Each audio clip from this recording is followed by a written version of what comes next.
Good evening. I'd like to call this meeting of the Kansas City, Kansas Board of Trustees to order this Tuesday, November 19th, 2024. We'll begin with the Pledge of Allegiance. Do we have a sound check, please? Is that better? Yep. All right. Let's begin again here. I'd like to call this meeting of the Kansas City, Kansas Board of Trustees to order this Tuesday, November 19th, 2024. We'll begin with the Pledge of Allegiance, which will be led this evening by Trustee Linda Hoskins-Sutton. Okay. Ready? I pledge allegiance to the flag of the United States of America and to the republic for which it stands, one nation under God, indivisible, with liberty and justice for all.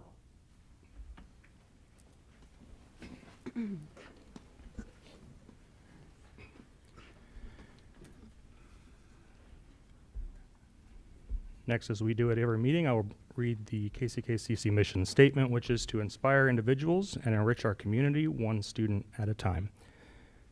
Cheryl, could we have roll call, please? Trustee Ash, Here. Vice Chair Criswell, Trustee Gilstrap, Here. Trustee Hoskins-Sutton, here. Chair Isnard, Here.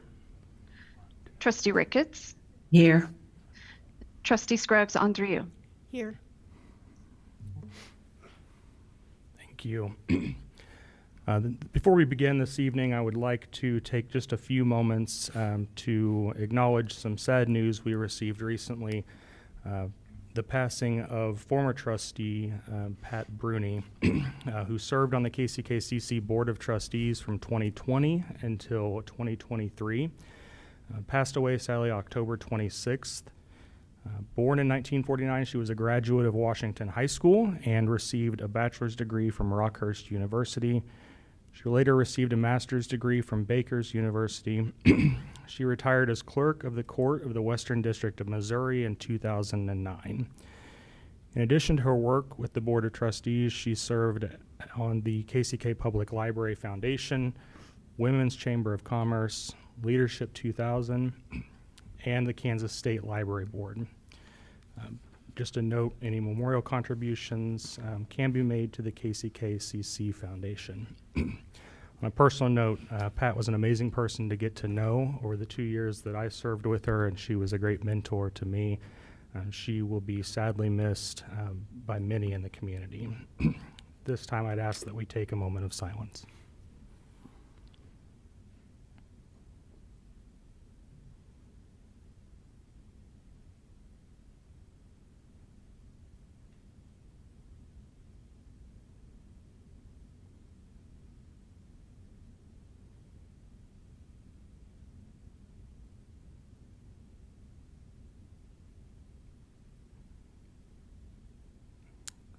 Thank you.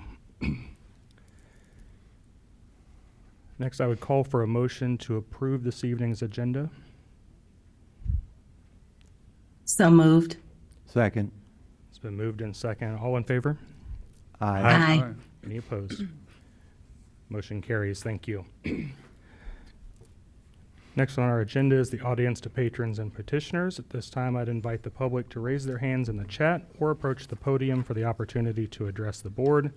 Trustees must state their name and address for the record before making their comment or question. There is a 3-minute limit. Do we have anyone in the chat? We do not have anyone in the chat.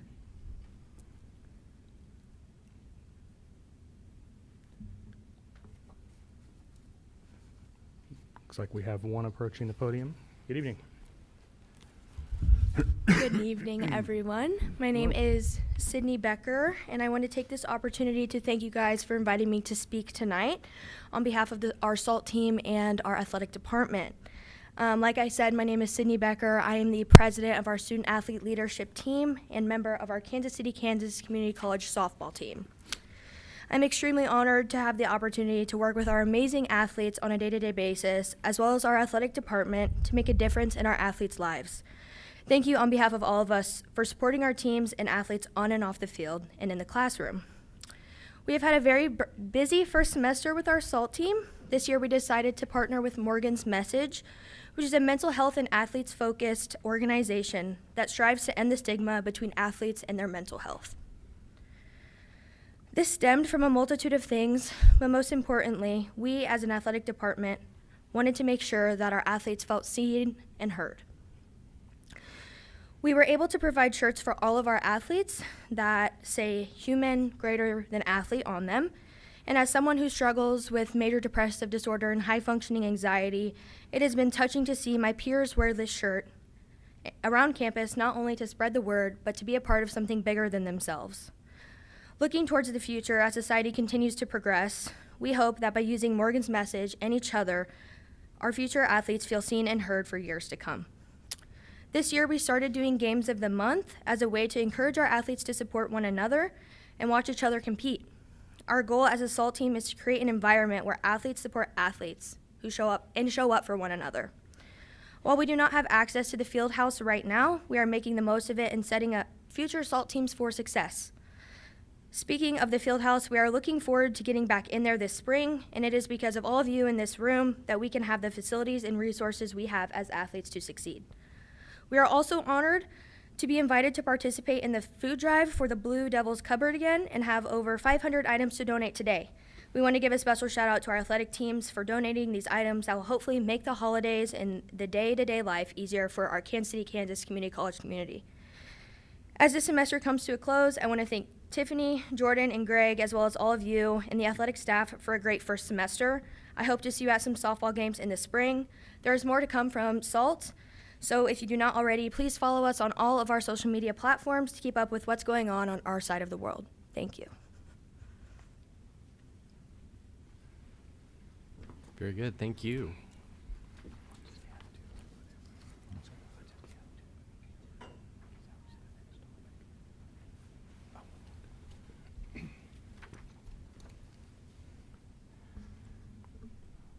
Okay, looks like next on our agenda this evening. Thank you. Yep. Thank you. Just know the trustees, we hear you and we appreciate you coming and talking to us. Sorry. Okay, to invite the presentation of the annual Board of Trustees food drive presented by Dr. Mosier. Yes, thank you so much. And Ms. Becker, thank you for everything that you've done and your fellow student athletes and SALT.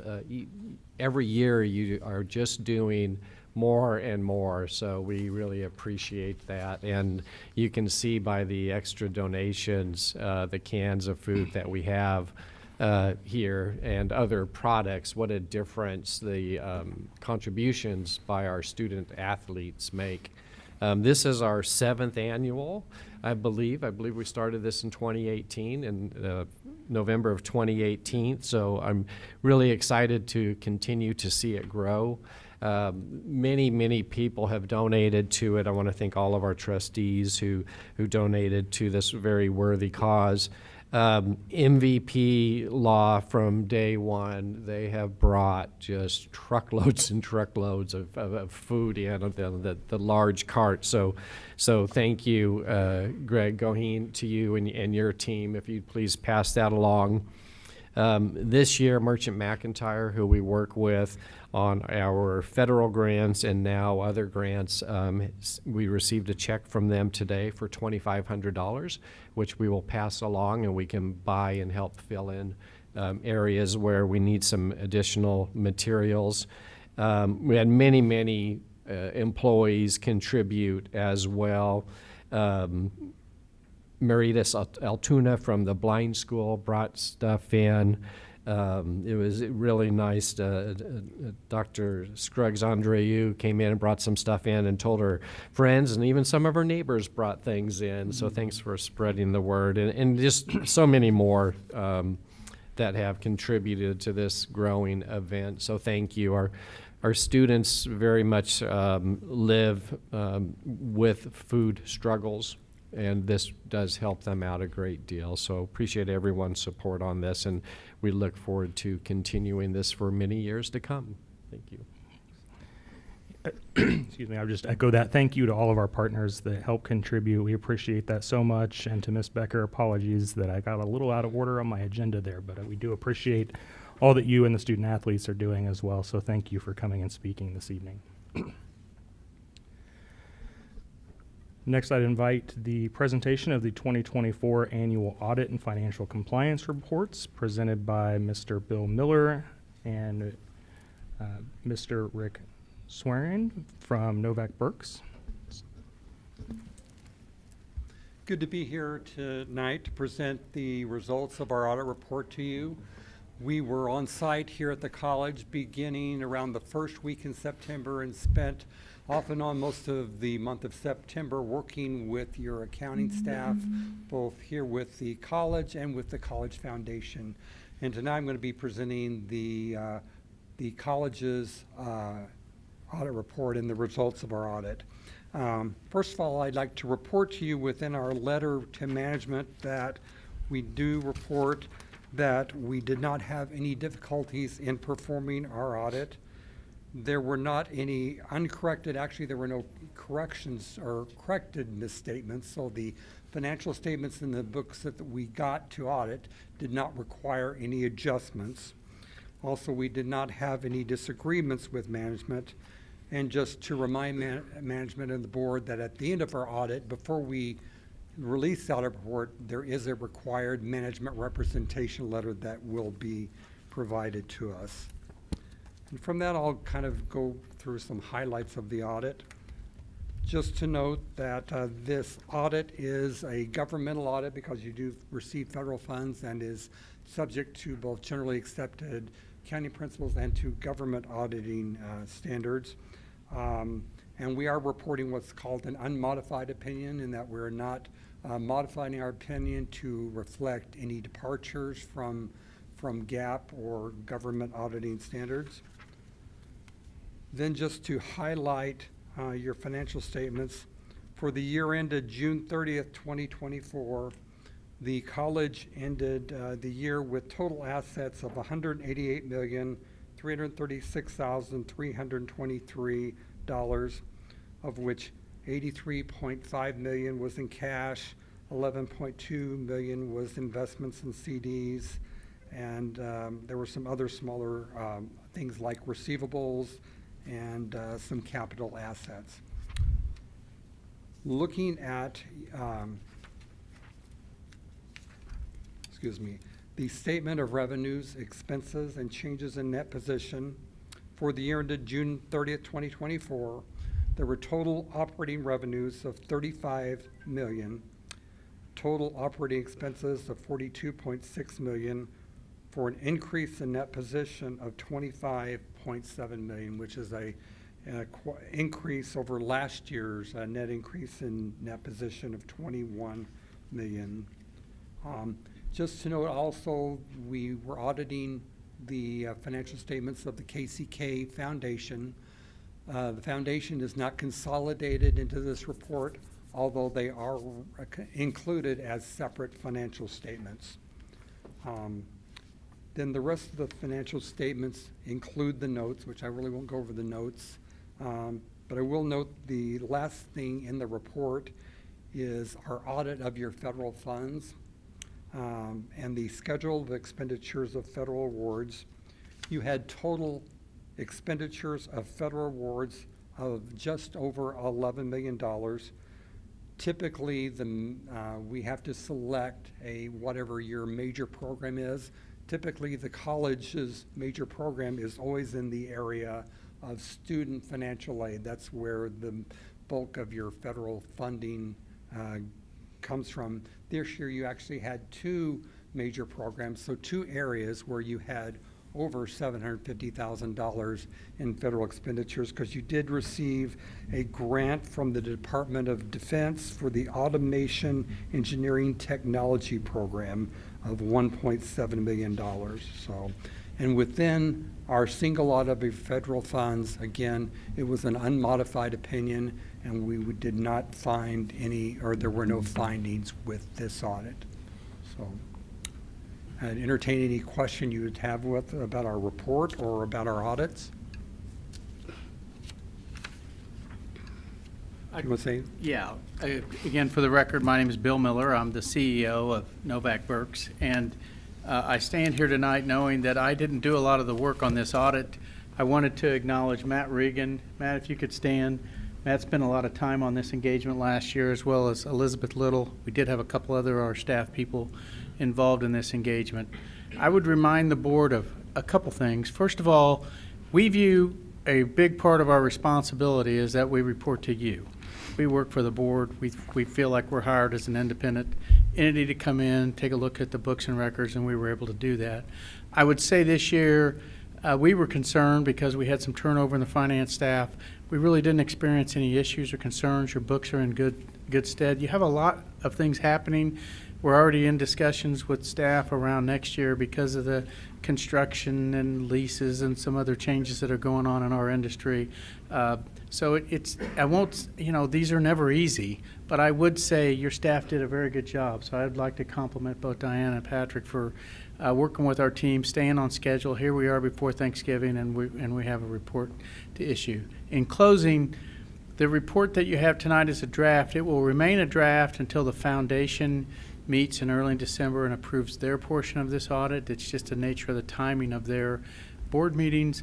But we are on schedule to do that. I'm not experiencing anything. I would remind you that they are considered a component unit of the college, and as a result of that are incorporated into these documents. We'll stand for any questions anyone may have. So just a point of clarification for the board then, we did have under new business this evening the acceptance of this report, but it sounds like we do need to wait until December once the other is finalized. No, that would not be our opinion. We believe that tonight's draft, you're going to approve the audit. We don't expect them to make any changes to it. So that approval, if there's changes, I would suggest, if they're material, we would come back to you. But tonight we believe it's appropriate to approve these. We won't sign our name on the opinion letter until they've approved their part of it. So pending any significant changes. Okay, thank you. Material. We did review in Finance Committee meeting last week. Both Bill and Rick were presenting, Dr. Schulte, and they were walking us through it, going through it. We had discussion, but quite frankly, we're not a lot of things to discuss because they really had no material concerns along through the audit. And so, however, the committee did review it, recommend that it move on to all of you this evening. So, I would inject one comment to your point on the foundation. They received their draft the same time the college did. They don't have any changes or comments to yet. That's why I'm basing my. December 5th is their board meeting, Right. at which time they would approve their audit. That meaning that would be the date of the final audit report. And we did this last year also. So there was. Thank you. Okay. Any other questions from the board? No questions. All right, then thank you. We'll have action on this later in the agenda then. Thank you, gentlemen. Appreciate the report. thanks, guys. And appreciate all the hard work from my finance team. I know it's probably a little bit different with that turnover, but it just goes to show the strong financial performance all year long results in smooth audits. So we appreciate that.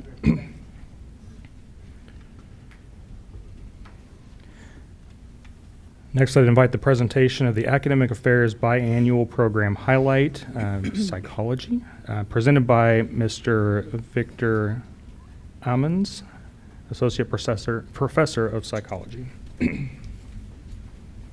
Good evening, and on behalf of the Department of Psychology, I would like to say thanks for inviting us to come and make our presentation. Tonight, before I start, I would like to introduce members of the Psychology Department. Across the hall there, Dr. Yelena Ozogovich, Dr. Hira Nair, Professor Michael James, and Professor Heidi English. With them are 3 students doing research on campus here, Brian Woolman, Lucas Jones, and Kara Laster.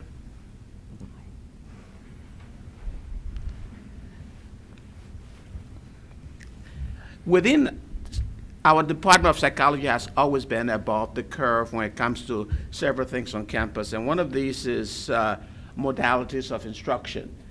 We were one of the first actually we were the first in 2020 to begin the implementation of hybrid classrooms.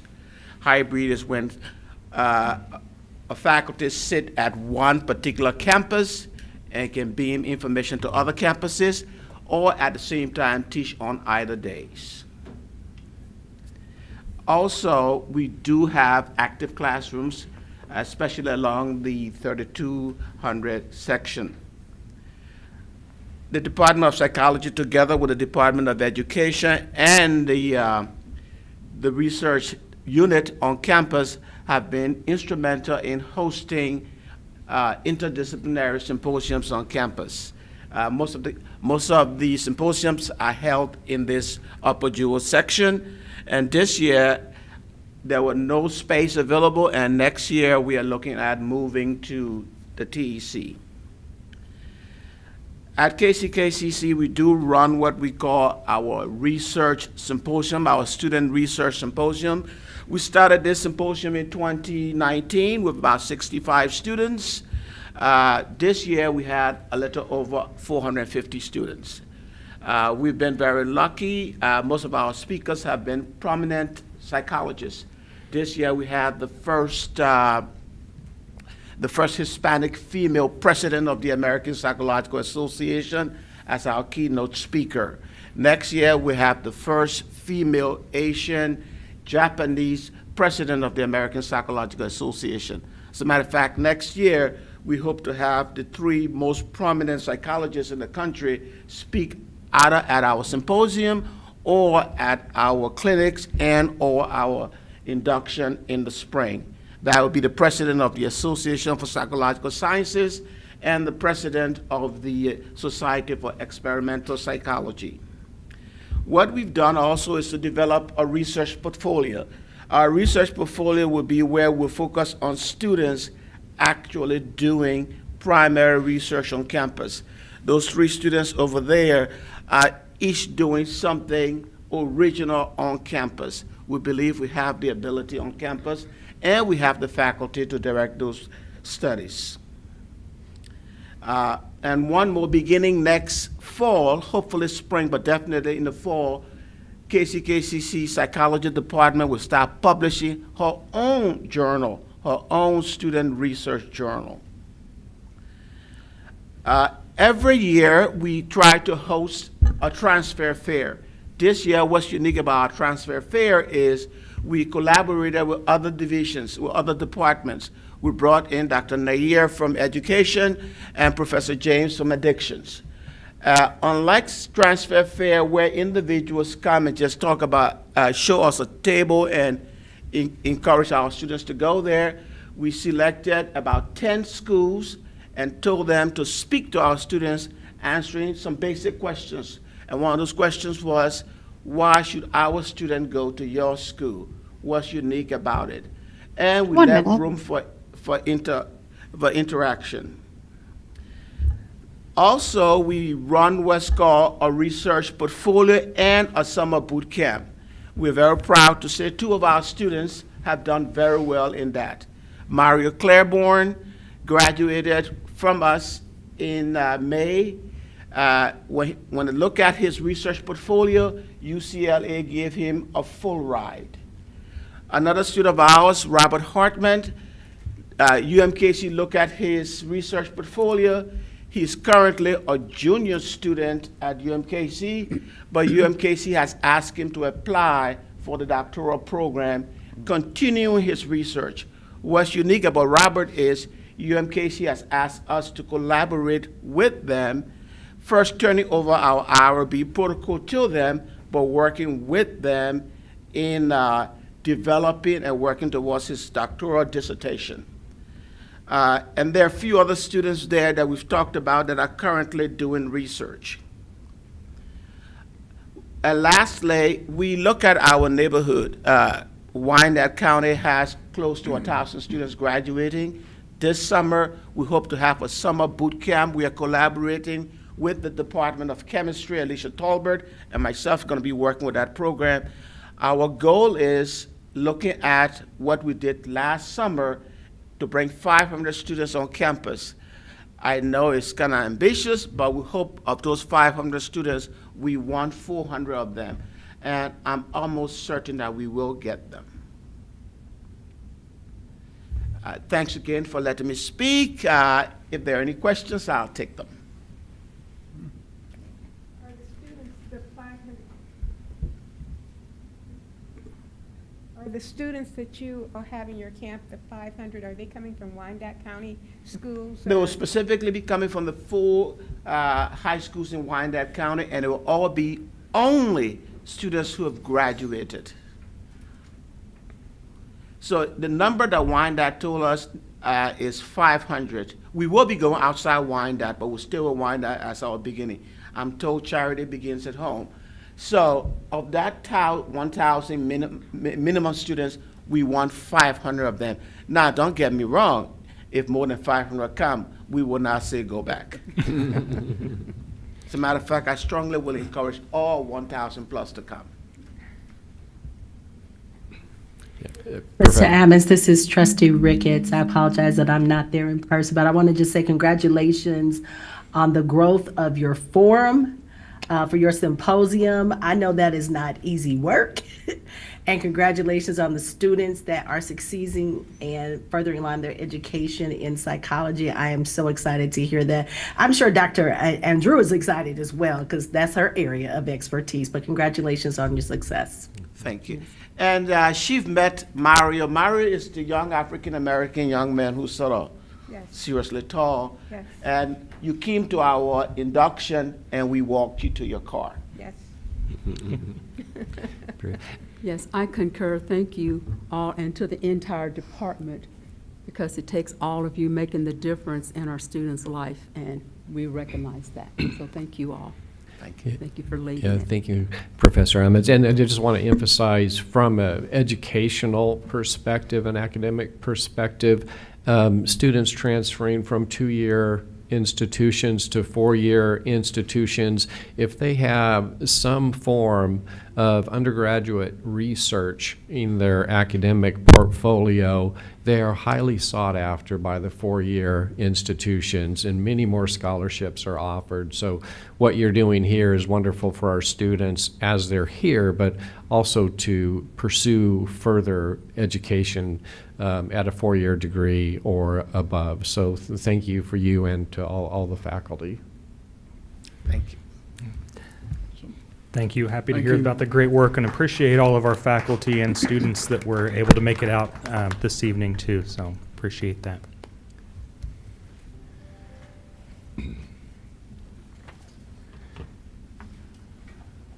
All right, next I would invite the presentation of the Equity and Athletics Disclosure Act Annual Update presented by Ms. O'Brien, Assistant Director of Athletics. Good evening. Thank you for having me here tonight. I will be giving you a PowerPoint presentation on the Equity and Athletics Disclosure Act. This is a review of last year, the 2023-2024 year. This report is also known as the EADA report. Why is the EADA report important? It's part of Title IX legislation, and it lets our prospective student athletes know how equitable our resources are spread between our male and female sports teams. Last year we had 8 athletic teams, 4 male and 4 female teams. We have discontinued golf, but last year we did have 4 male sports. We had 98 male athletes last year. We had 71 female athletes. Our female sports are volleyball, soccer, basketball, and softball. Our male sports last year, golf, soccer, basketball, and baseball. Our coaching staffs are comprised of 5 male head coaches and 3 female head coaches. Our assistant coaches, we had 5 male and 2 female assistant coaches.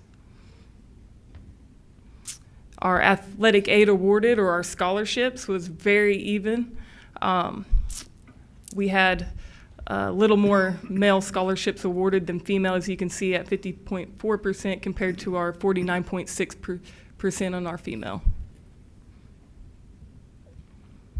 Operating costs, also known as game day costs, so anything that requires us to use any equipment, transportation, game day officials, referees, umpires, our meals that our student athletes and coaches eat on the road, hotel, and any equipment used that day for the game. We spent slightly more, 4% more on male student athletes than female. Our total expenses, so this is all of our expenses combined: student aid, equipment, operating expenses, our recruiting expenses, our staff salaries, and our travel. Again, we spent slightly more on the male student athletes, and you can see about a 4% difference there, 52% compared to 48%. Some of our athletic department accomplishments that we had last year collectively, both male and female, we had a 3.24 department GPA. Excellent. Yes. We had 61 student athletes named to the all-conference, all-academic team. This requires a 3.5 GPA or above. We had 52 student athletes named to the NJCAA all-academic team, which is a 3.6 GPA or above. Excellent. Athletically, we had a great year as well. Jada Johnson, she was the Conference Player of the Year for women's basketball. Frankie Santiago, he was the Conference Freshman of the Year for baseball.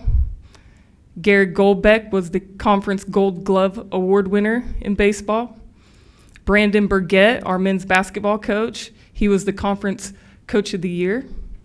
And Kaylin Rogers, one of our women's basketball players, she received the NJCAA Leah Plarsky Award, which is a very prestigious award, recognized nationally, and this is for a well-rounded individual. So they take into account your athletic performance, your academic performance, and your community service hours, and how you are as a community member. Thank you so much. Any questions about the EADA report? Why did you discontinue golf? It was a budgetary decision. Last year, I believe they had 6 student athletes, so it was a budgetary decision, how many recruits we were bringing in compared to what we were spending to operate the team. What are your plans for track and field? That's a great question that Greg McVeigh will have to answer, but we are looking at other avenues of adding some other sports. Not track and field? It has been discussed. I mean, that would be, that's a large team, and so we'd have to provide resources for that. Right now, we're actually pretty crammed in the field house. In our locker rooms and space and storage area is a bit of a problem for us. So if we're going to start adding sports programs, we need to be able to house them and the coaches first. Okay. You like track and field? Senior Olympian. Oh my goodness. Okay. Yeah. We had track and field for years and years until about maybe 5 years ago. Yeah, we always had track and field. I may not be correct on the year, but we always had track and field until not that long ago. Lobbying to bring it back. So I don't remember the exact year just off the top of my head, but I know we had it for a long time. Yes, that's right. If I remember Maurice Green, I believe he trained here. Yes, and some of the other athletes that we would see in the Olympics, even when they went back to their home countries, they were proud of what they learned at Kansas City, Kansas Community College, because we had one track athlete that went back to, was Jamaica, either the Bahamas, but when they talked about him, they said he got his start at Kansas City, Kansas Community College under Coach Hobson. So for us to get that kind of notoriety on a national stage like that, because when you hear it in the Olympics, you know millions of people hear that. Absolutely. It's a huge honor, yeah. Something we'll take into consideration, though, for sure. And I'd like to point out that tonight our women's soccer team is competing on the national stage. So they won last night their first round of pool play. And our women's volleyball team is also in the national tournament, and they play tomorrow. So we have 2 teams competing in the national tournament, which is incredible. So it's been a lot of fun these past few weeks. It's been great. Yes, that's been awesome. I see it on Facebook, and I give them kudos. But with the women's soccer, years ago, we had students. I was director of student activities then, as director of student engagement. But just so in case you don't know the history on that, female students were coming downstairs to the student activities office wanting to play soccer, and we did not have a women's soccer team here. So they would play the intramural and play together, and somehow along the years there, now we have a women's soccer team, and I'm sure those students years ago who were advocating for that would be happy to see it. I know I'm happy every time I see it. Absolutely. It's come a long ways. Yes, it has. Yes, it takes Sure, I time, but want it's to here. commend you, Greg, all the coaches. Please pass it along to us. Those academic accomplishments are amazing. Yeah, those numbers are pretty incredible. They really are. And we've just gotten stronger and stronger over the last number of years. We made it a point of emphasis a while back, and you all have put the work in, and the students have put the work in. Yes, they have. So Coaches it as well. it is manifesting, and that's something to shout about. Thank you. Tell them we appreciate it. I will. Yeah. Absolutely. Very proud of both of our teams playing in the national games, and to have that academic performance back it up too. It's really incredible. So Yeah. thank you. Thank you, guys. And nice to meet you. Nice to see y'all. Thank you.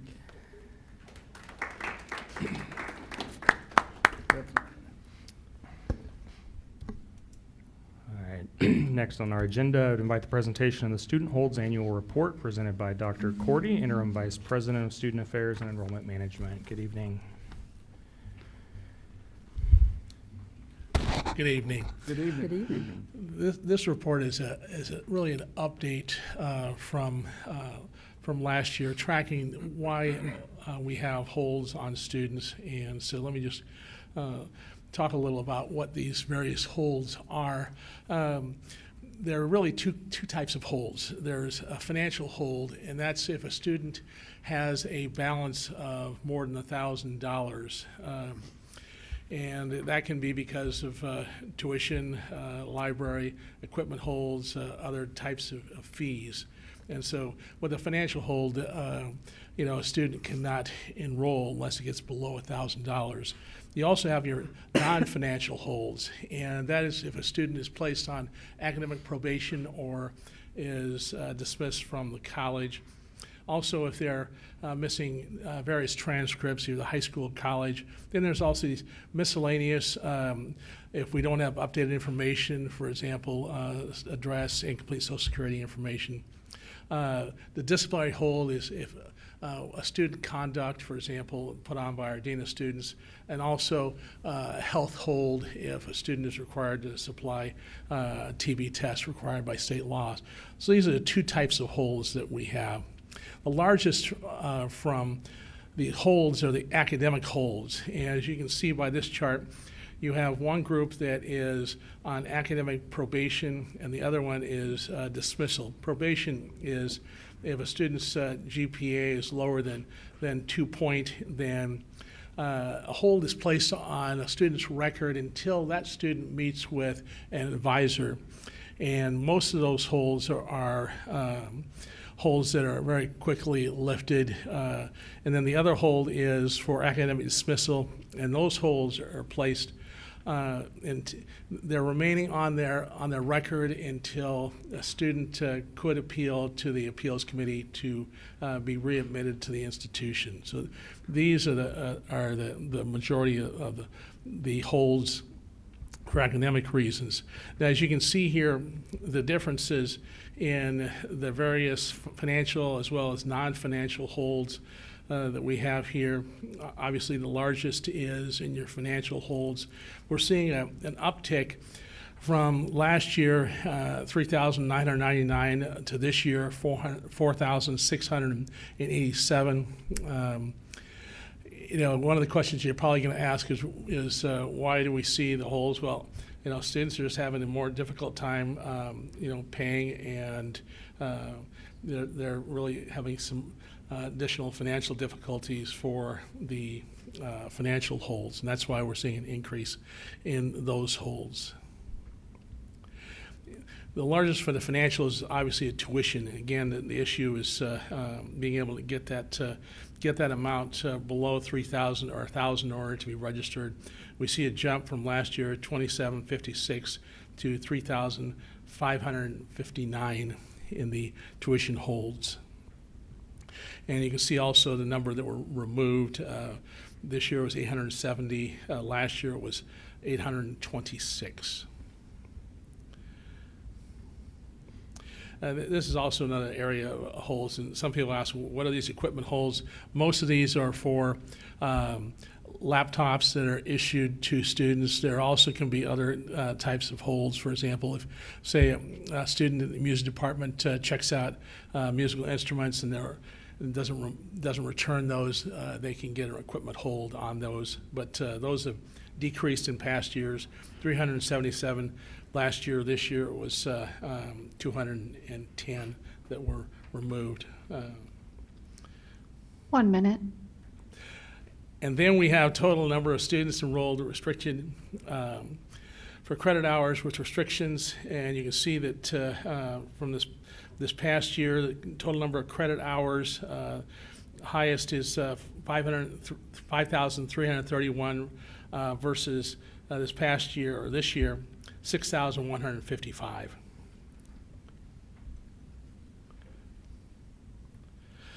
Some of the things we're going to be looking at is the reasons that they were not removed, considering what some of the other issues might have been, underlying issues, and also looking at students that have a balance of less than 1,000 and can be readmitted. Now, one of the things to note is if it's below $1,000, they can be readmitted. They can reapply, or actually they can take classes, but they still are unable to get their transcript. And so that's the difference with the $1,000 balance. Time. Any questions? So you said if they have $1,000, they can't get their transcript? That's correct. If it's over $1,000, they can register for classes, but they cannot receive their transcripts. So do they have to pay it off completely before they can get their transcript? Yes and no. There's a state law that if some of the funds that the students were given, some of the student aid, were used for classes that were funded, then they can receive a transcript for those classes, but not their entire transcript. And I have my registrar here that's going to verify that. And so they can get a transcript of the classes, but not all their classes. So you mean like when you say funded, you mean like by the Pell Grant or something like that? Yeah, that's an example, yeah. But they still may owe more than $1,000? Right. If it's less than $1,000, they can get a transcript. It's redacted, but in order to get a full transcript, they cannot have any balance. Oh, not even $1? No. Okay. Yeah. I've had someone asking me questions about this, so that's the reason I really want to know. Okay. Well, Dr. Cordy? Yeah. This is Trustee Ricketts. A couple of questions, and if we don't have all the information, that's fine, but something that I would love to have a better understanding on. And one of them, your very last slide said something about hold information on the website. Right. Could you clarify what that bullet point was? Basically, explaining on the website the different levels of the holds we have, in that, obviously we're not going to publish student information about the holds, but I think that we need to make it clear for the students as consumers that, for example, what they need to do in order to be registered in terms of balances, and how we address outstanding balances in terms of registering. So that's really what I mean there. Okay, that concerned me, and I was like, I'm sure we're not putting their information out like that. No, we are not. We're not violating FERPA. Okay. There's a couple other things that were on the report that, and I know we don't have time to dig into all of it, but a couple of concerns and questions I would have is, especially when it comes to those that are on academic probation, what are we doing to support those students prior to them landing on academic probation? For instance, if you know that you have a student that is, in a nutshell, flunking your class, are we advising them, you may want to go ahead and withdraw from class? This is going to really bring your GPA down, or do we just let them get an F? Oh, no, we have okay, good question. No, we have an early intervention process in terms of if we have students that are not doing well, then what we will have is our Success Center staff will contact that student to see if there's anything that we need to do in terms of bringing resources to bear, whether it's tutoring or other assistance to the student, so that student can not fail. I mean, that's the thing. We need to make sure that we're working to ensure that these students are not failing. The biggest challenge we have is that when we attempt to contact the student may or may not take our offer for assistance, but we're just not letting them out to dry and say, okay, this is it. But also, too, when a student is dismissed or placed on probation, most of the time that student is readmitted or the hold is lifted. But also, too, with the students that are on probation or have been dismissed, one of the things that we're concerned about is the next session the students are signing up for, are these classes appropriate? We don't want to have self-perpetuating for them to continue to be on probation continually because they're not taking the classes they should be taking at that point in their academic career. I'll end on that note. Okay. I know Dr. Cordy, I know we were going to let students have the option to make payments and they could still enroll. Do we have students taking advantage of, making payments, and are they following through on it? I think that was supposed to be in another report we were supposed to get in December or something. Yeah. Well, we have with student as far as funding, one of the things that we are continuing to do in our financial aid, I have the financial aid director here with us, is making sure that we get students on a payment plan, and that we want to look at ways that we can explore with a student how they might be able to pay off this debt, and so it's a consistent effort that we have, because we want to make sure that number one, we can help the student reduce their debt, but also so they can remain students at the institution. So we look at those avenues very closely to see if we can do it. Yeah. With so many of our students, over half needing financial aid, I guess sometimes I wonder, how do they get this additional debt if financial aid is, covering most of their tuition? Well, I think that's a very good question. I think I'm going to defer to my director of financial aid, who's been doing this probably a lot longer than I have. Okay. But there's different strategies that we employ. So I'm going to ask Tammy to comment about that question. I can comment on one particular instance for students. Say, for example, they receive enough aid to cover all of their costs for a term, and at the end of the term, that student did not pass any of the attempted coursework.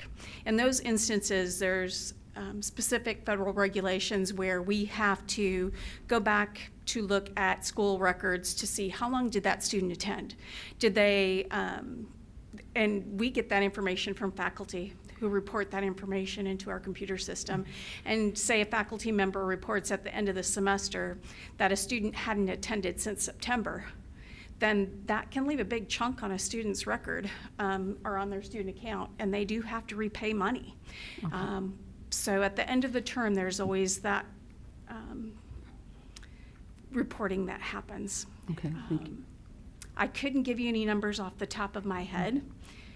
It's not anything that we like to do, and it seems to be sometimes that those numbers grow, but I couldn't give you a comparison from year to year. Do you think that maybe they're thinking that, well, it's a Pell Grant, and so I don't have to pay it back, I don't have to take it serious? Do we need to do some education about you've got to make progress, you are held accountable? If you complete your classes, you're okay. But if you just think this is a a party and you can just enroll and then just drop out, Mm-hmm.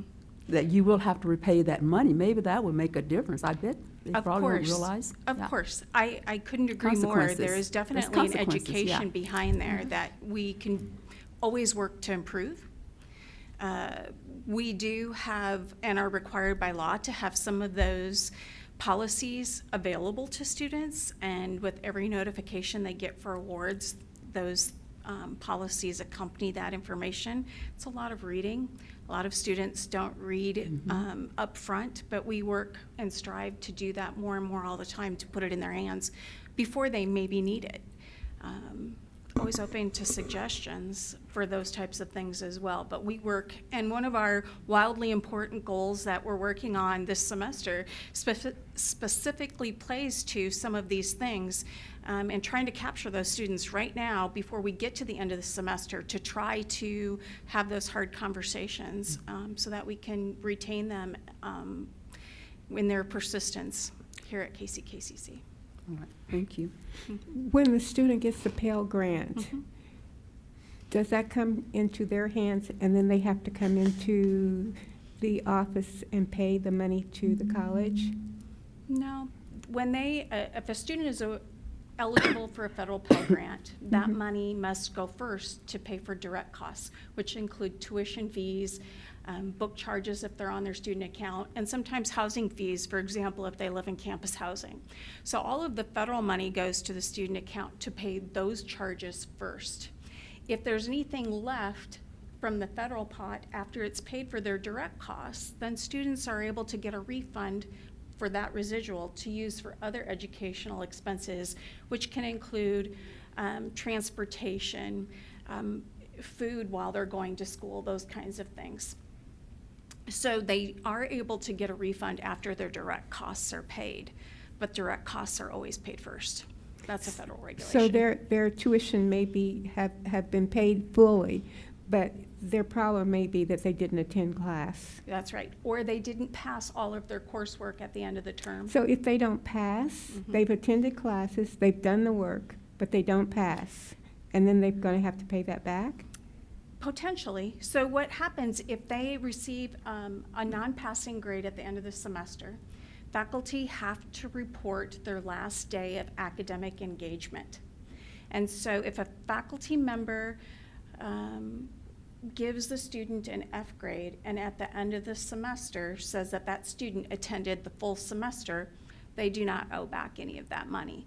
However, if a faculty member comes back and says that a student received an F grade, but their last day of academic engagement was, say, for example, all the way back in September, federal law only allows us to pay aid for the days that they were actually in attendance per institutional records. Okay. Thank you. Sure.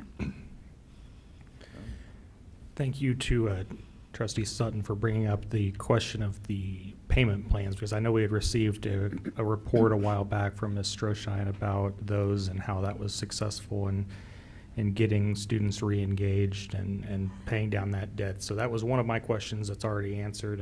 I'm also curious, just leading up to this academic year, we were receiving several reports about the new FAFSA form and how that was creating a lot of issues for families and students. Do we think that that may have contributed some to the increase we saw in these financial holds? Is that still a problem, or has it? Well, I think to answer the question, yes. The new FAFSA, which was supposed to be very streamlined and make it much more efficient, didn't. And I mean, it came out late. And of course, now this year with the new and improved FAFSA, we anticipate it will cause some similar concerns because they're once again rolling in. I think January 1st is the new date. But I know that it's going to probably present some of the similar issues. I don't know, Tammy, you want to comment about that? Just to comment real quickly, the FAFSA for 25-26 was expected to be unveiled on December 1st. Yesterday, they opened it up to everybody who wants to log on. They're trying to increase the number of beta testers. We're not encouraging students to be a beta tester. If they can wait, or if there's not a reason for them to do the 25-26 FAFSA now, we're encouraging them to wait if they can. But the FAFSA for 25-26 is open on the federal website. Thank you. Any other questions for Dr. Cordy? Thank you. All right, thank you. Thank you. Thank you. Moving on to communications, next I'd invite the presentation of the KCKCC annual candle lighting ceremony, which will be Wednesday, December 4th, 2024, 11 a.m., presented by Dr. Mosier. Thank you, Chair Isnard. Yeah, so we're really excited this year. You know, last year we supported our centennial year as an institution, and now that that year has passed, we are celebrating the 100th anniversary of our candle lighting ceremony, as that began the first year that we opened as well. So it is on Wednesday, December 4th at 11 o'clock. It's in the Performing Arts Center. It's always a lot of great fun and entertainment by student clubs and musicians and different groups. So I would encourage anyone to come and attend and enjoy that time. We also use that as a fundraising event for student scholarships. So we'll take donations at the door as well. So again, please come and enjoy if you can. Wednesday, December 4th, 11 o'clock at the Performing Arts Center.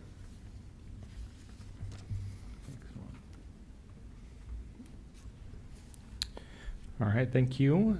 Next, I'd invite the presentation of the President's Annual Holiday Party, Thursday, December 12th, also 11 a.m., presented again by Dr. Mosier. Yep, great, thank you. We're excited again to do the holiday party. It is the 14th. As Trustee Isnard mentioned, it's at 11 a.m. This is really set for our employees, retirees and trustees to come and just enjoy each other's camaraderie, enjoy some good food, sit and visit and eat and talk and just have some time of good communication and breaking bread together before we, soon after that, will be taking a break for the winter holidays. So please do come and attend if you're able to do so. What day was that again, Dr. Mosier? Yes, sir. It's Thursday, December 12th, Wow. Okay. 11 a.m., and we hold it here in Upper Jewel. Thank you. It's always a great time and I encourage anyone who can attend to do so. All right, appreciate that, Dr. Mosier. Next, I'd invite the presentation of employee support, again presented by Dr. Mosier. Yes, thank you so much. So tonight I'd like to take a moment and read a message. This message is directly for our KCKCC employees. This message is in support of all our employees. Both internal and external people can be assured that the entire college faculty and staff work extremely hard to be inclusive and respectful to all board members. This includes what goes into each monthly board report, which does take tremendous effort by many people to provide a detailed and a robust report for the board and the entire community at large. However, comments made by a trustee at last month's meeting were unprofessional, unsubstantiated, and damaging to the inner workings of the college. These false accusations were also disruptive to college employees, which takes them away from the important work that we have to do every day to improve the lives of our students and our community. The accusations that college employees are purposefully and intentionally excluding certain board members from board reports or other items in so-called patterns of microaggression, whether done on their own will or being emboldened to do so by my executive team or at my direction, are harmful to those employees being called out with slanderous statements made in a public forum. Should these actions reoccur in the future, All employees, you can be assured that I will professionally and appropriately address those items at that time to protect you from any accusations of wrongdoing or other items that should not be addressed in a public setting. The college and the board have in place a collaboratively created KCKCC board members and CEO college staff communication protocol adopted on August 13, 2019. This protocol was created so individuals are treated with mutual respect and so that these types of situations don't occur in public settings and don't publicly single individuals out for accusations of misconduct, whether they are substantiated or unsubstantiated. There is an appropriate time and place for these conversations, and it is not in our public board meetings. It's my goal that we can move forward from this unfortunate situation in a positive light, treating one another with mutual respect and giving grace when needed. Sometimes mistakes are made, they happen, and they need to be recognized as just that, mistakes, so we can all focus on the important work that we have in front of us. Thank you. Thank you, Dr. Mosier. Board, on your tables this evening, I have asked that a copy of the KCKCC board members and CEO college staff communication protocol be placed for your review. However, this document, as Dr. Mosier noted, has been in our board handbook as written since August 13, 2019. I'll just note that during our board retreats, when we look at our board handbook, we have an opportunity at that point to make any changes or review this policy, so that happens at least annually. And since 2019, there have been no changes to it. That to me means that that is our shared commitment as members of this board, that we will follow it, that we will treat each other with respect, that we will limit issues that there may be involving specific employees or the president to executive sessions, which the state statute allows for any discussion of non-elected personnel. That is the forum for that discussion. It is not at our public meeting. I also failed to properly address the comments during our last meeting at the time because, frankly, I was just taken back a bit by them and needed some time to put my thoughts together on it as well. At this time, I'm going to limit it to just another reminder of our CEO and college staff communication protocols, so you have it again. Ask that we all please review it, remind ourselves, and then if you have questions or concerns about it, please bring that to me, and we can add it to our next board retreat agenda to discuss if there are changes necessary.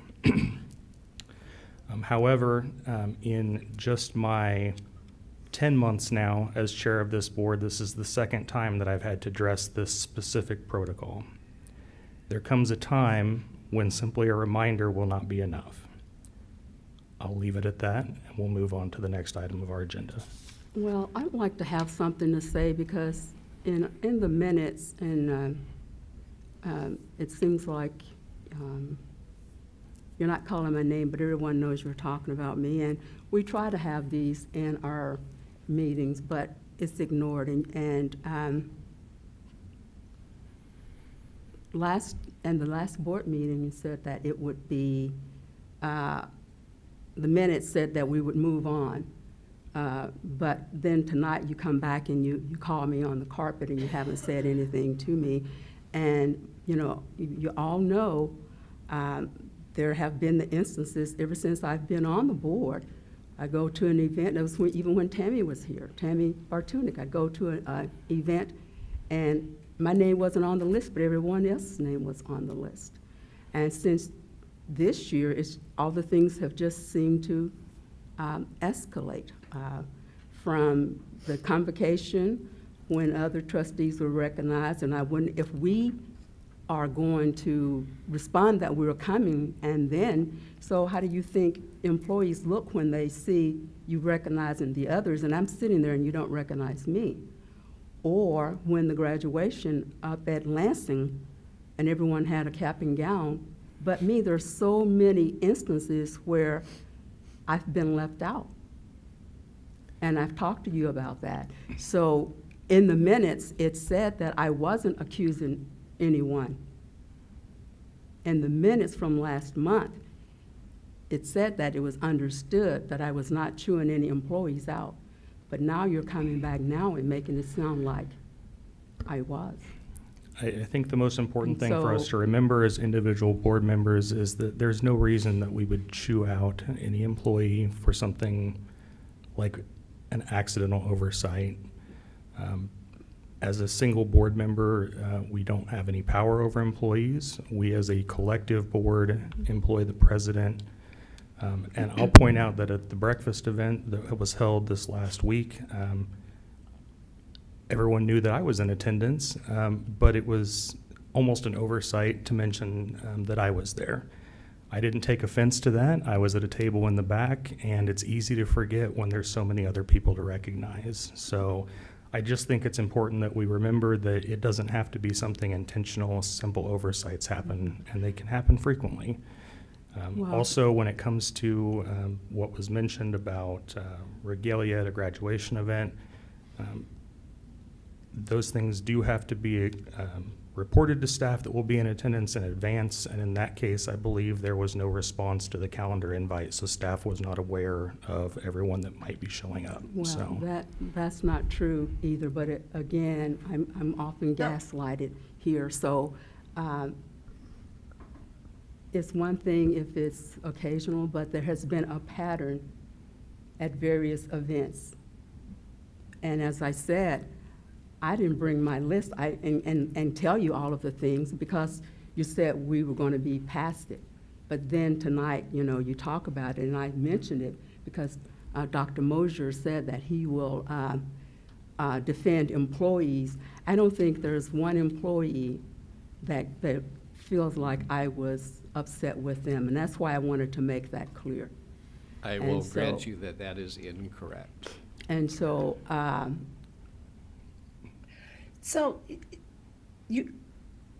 this is Trustee Ricketts. I would like for us to be able to table this conversation so that we could have it in an executive session, because I feel like we're getting ready to get right back to where we were. Yes. And that, just keeping in mind on our role as trustees, that our collective role is to serve as stewards of the mission of the institution and to prioritize the needs and the progress of our college and community, the community that we're here to serve. And, you know, while we value and respect all the contributions of every board member, I think some of us have gone through, you know, where we have been looked over and it wasn't intentional throughout the years, including the 6 years that I served on foundation board. And it wasn't intentional. I never took it as that. And even if it was, I didn't take it as that because that's not my purpose of being in here. And just concerning any perceived oversights or omissions, I think that that's something we should be able to share and have a conversation about in executive session and not in our public forum. So I would love for us to have the opportunity to schedule something for our next executive session if we need to continue this conversation. Okay. But do you realize why this is in a public forum now? And I believe that it's because Trustee Linda Sutton, is it Hoskin Sutton? I'm sorry. Yeah. I believe that she feels that she was not being heard, and so it's erupted over into the public session. So I think we all need to be respectful of each other. And, you know, if this is something we need to talk over together, that we really do talk it over and resolve it in a respectful manner. And then it won't be coming to the public forum. That's what I believe. I believe feels like she has not been heard. And Dr. Andrew, I hear your voice on that, absolutely. I think the only difference is those are the things that we need to have conversations with in our executive sessions. But okay, do you see what she's probably saying? Okay, you're trying to shut me up now. My point is, you know, as leaders within this, it's just like there's some conversations in an organization that you don't have in front of all of your employees. I There's agree some with you. I conversations agree that we with need you to have on that. behind us. I definitely agree with you on that. But I think what will make you feel better? I'm asking her. I want to give her a chance to respond. I just wanted to make one point of clarification, that the conversations in executive session are the right forum for discussions of non-elected personnel issues. When it comes to us discussing as a board how we interact with each other, what our protocol is for communication, that is not an exception to the Open Meetings Act, so that would not be allowed in an executive session. So while I do believe that a retreat is probably the better time to have a more robust discussion about this, unfortunately, we do have to make this public, and it's unfortunate when it happens, but that's why it's been brought up tonight. There were several people who felt like there was an issue after the comments last meeting, so that's why it was brought up. And now, Trustee Hoskin-Sutton, I'd ask you if you'd like to respond to Trustee Andrea's statement. Just being heard and just not being ignored when the other trustees are acknowledged, or going to an event and everybody's name on there but mine, but I RSVP, or RSVPing to an event thinking I'm going to go, and then when it gets close to that day, oh, another trustee had responded, those types of things. And yeah, everybody, and occasionally it's going to happen, but when it's been happening ever since I've been on the board, since 2018, I mean, that's a long time. Okay. I agree with you about what you're saying, but what's going to help us wrap this up? What's going to make you, how can we wrap this up in a way that makes you feel okay? I guess just an understanding that it's not okay to exclude anyone. I agree. It's not okay to exclude anyone. Not okay to exclude me. Right. Yes. You're part of the group. Yes. And I think most people would think that would be right also. Making assumptions that someone is intentionally being excluded is not, first of all, it's not true, and it's false, it's unsubstantiated in any manner, and I don't think that's an appropriate conversation to be having. Well, but you're not, we're your boss, so we can have whatever conversation we want. But it is substantiated. If you know, I'm telling you these events, and you know about it. You know about it. That is personal opinion. Thank you. But well, we do need to be careful if we're starting to talk about any opinion about the performance of the president that is non-elected personnel, and that would be something that would not be appropriate for this forum. What I'm saying is, even when Tammy Bartunik was here, and we would go downtown to an event like we have recently, and my name would not be on there, even though I RSVP, and he would be nonchalant. I'd say my name wasn't on there, and I RSVP. And then another time we were downtown at an event, and his vice president, at that time, the lady that he had hired, and our person that was over, I can't think of what department now, institutional research, had to vouch. Oh yeah, she's with the college.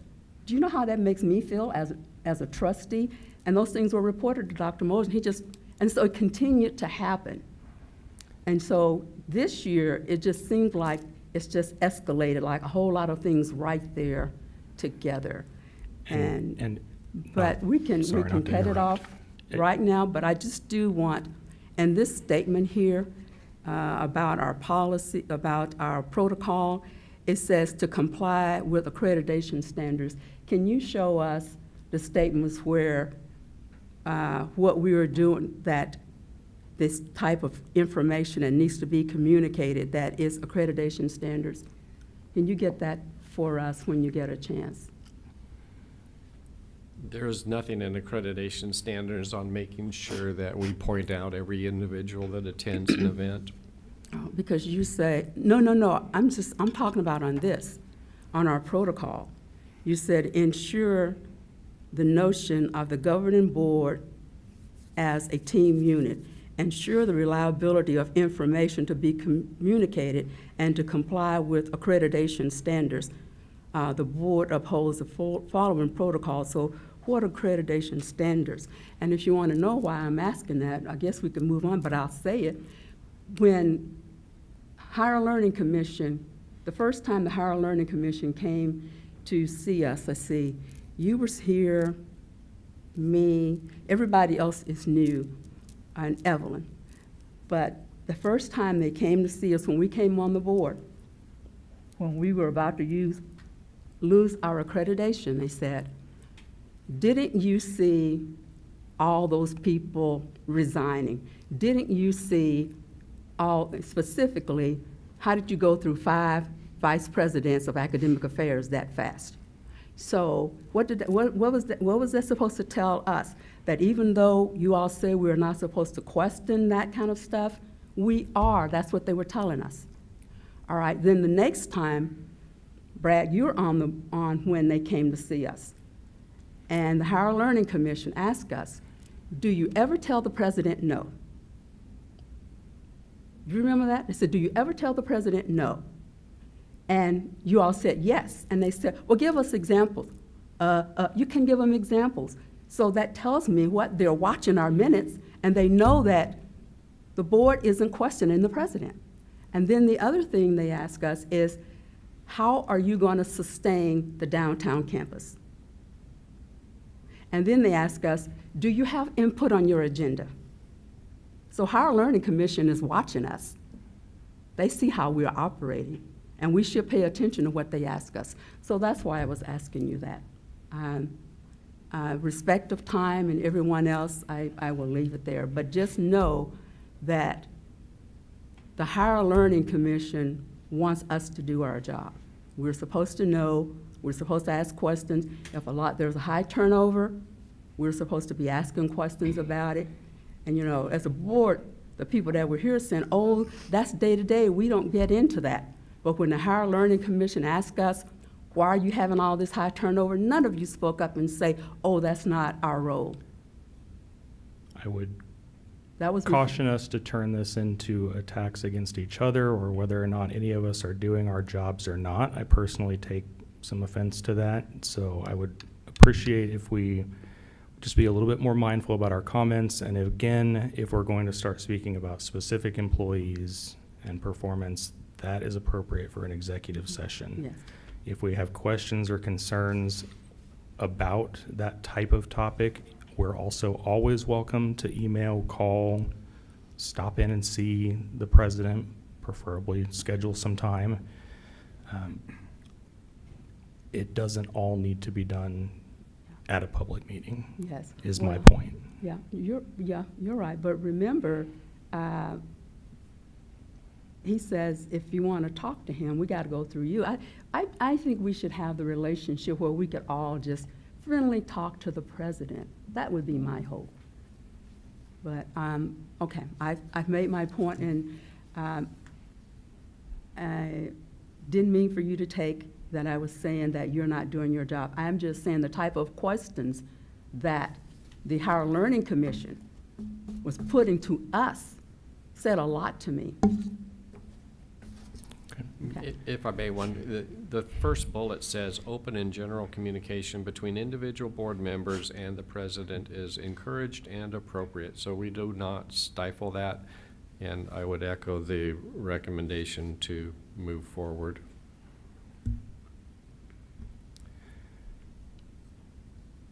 Thank you. Next, I'd like to move to the board committee reports section of our agenda. At this time, I'd invite the board finance committee to make a report with Vice Chair Criswell not in attendance this evening. She's feeling a little under the weather.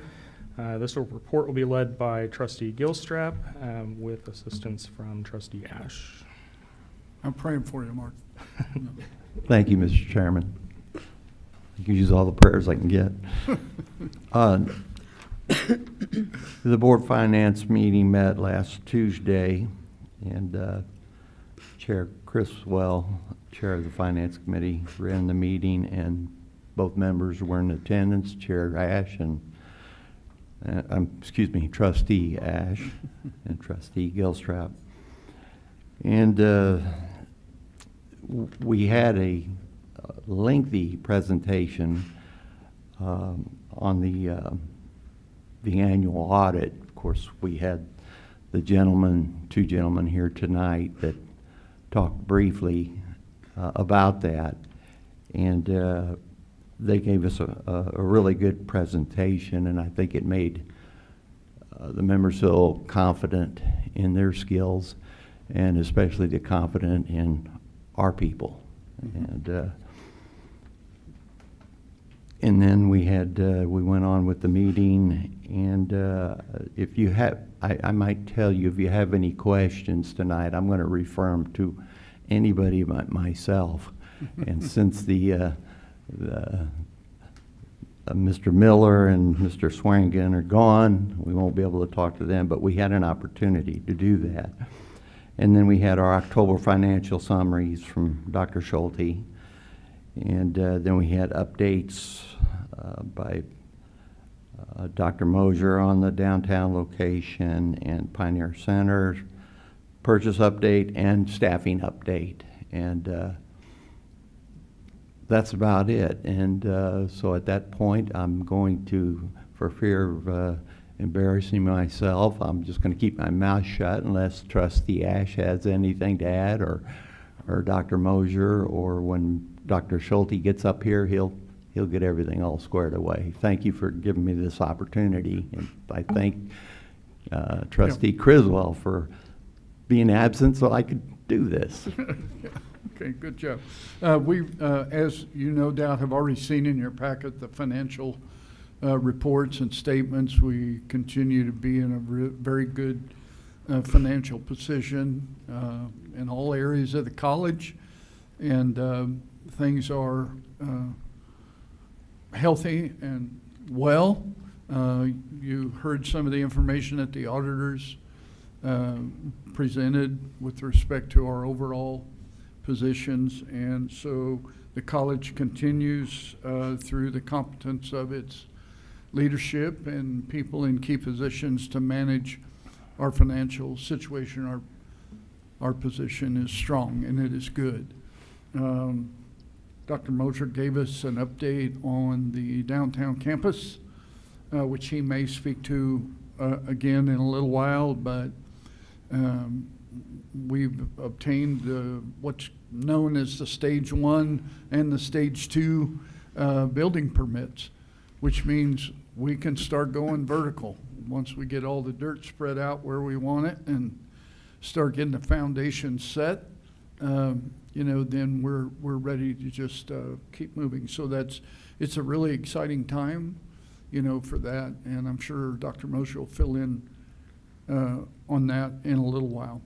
And Dr. Schulte will be up here in a little while if you do have any questions specific on the financial reports. So we are, as a committee, voted to move it forward with recommendation to accept the financial report. All right, thank you. Great job, both of you. Appreciate that. This time, if there's no questions, I would ask for a motion to accept the report. So moved. Second. Got a motion and a second. All in favor? Aye. Any opposed? Motion carries. Thank you. Next, we have the Board Policy Committee. We'll hear a report this evening from Trustee Hoskins Sutton. Yes, Chair. Later on in the meeting, we do have two policies that we will be bringing to you for your approval. So I will just wait until that time. All right, thank you. We have a motion to accept that report, please. So moved. Second. We have a motion and a second. All in favor? Aye. Aye. Any opposed? Motion carries. Thank you. Next, we have the Board Community Engagement Committee with Trustee Ricketts. Oh, well, good evening, everyone. We did have a brief meeting last week on the 14th with several agenda items that is including creating an invitation letter that will be going out to Chair Isnard and Dr. Mosier for their approval. That is basically seeking some recommendations for some community engagement members that will span across Wyandotte County and include some Leavenworth County community members as well, and really looking to position us to where we have a nice circle of advocates and cheerleaders for the college that will be able to share facts and data. You know what happens when we're out and about. It's like, hey, have you heard what's going on at the college? We want people to be able to have some facts and data to share, and honestly realize that we don't need to create any more pamphlets or booklets or anything. We have the information available, but being very strategic about who is going to be able to share that information, and that we'll be able to spend a little bit of time with just quarterly and share some information with them so that we can keep them abreast of what is going on and some of the great success that we have coming at the college. That is it. That letter for their approval will be going out on Friday, so that we can have some partners and recommended members to help support us. All right, that's great. Thank you, Trustee Ricketts. I'm really excited to get some more community members involved and not have, not that the work of the committee hasn't been great in the past in any way, but really excited to have it be less of us just downloading that information, but really getting some more feedback from the community to us two-way. So that'll be great, as well as having those additional advocates out to share that information at the grocery store and wherever people may run into those questions. So thank you so much for your work on that. Appreciate it and look forward to seeing your list. Thank you. Any other questions from the board? Hearing none, do we have a motion to accept the report, please? So moved. Second. I have a motion and a second. All in favor? Aye. Aye. Aye. Any opposed? Motion carries. Thank you. Next, we have the ACCT and KACC delegate report. Trustee Ash. Right. Well, so a number of us traveled to Seattle for the ACCT annual Congress, and Trustee Hoskins Sutton and I each had committee meetings for our respective committees, and then of course we participated in the Congress, and that included the opportunity once again for our region to elect Trustee Hoskins Sutton back to the DEI committee assignment that she served in the past couple years, and she did win reappointment to that, and so I at this point would really just like to see if any of the trustees that attended would like to report anything rather than me just talking about it, but Linda, I want to start with you because you did have the committee assignment, and so anything you want to report about the conference, please do. Absolutely, and I'll try not to make it too long. But my first thing when I got there was to meet with the Diversity, Equity, and Inclusion Committee, and we had robust conversation about a number of things, terms that they might use. There was conversation about how we're going to move forward with some states being limited to what terms they can use.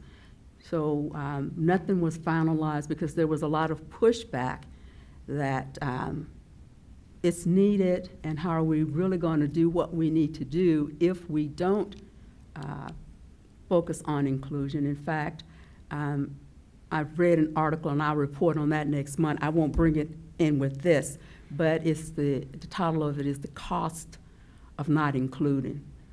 And so, but I also want to mention some of the sessions that I attended. And we probably can all mention this pre-Congress one that we attended.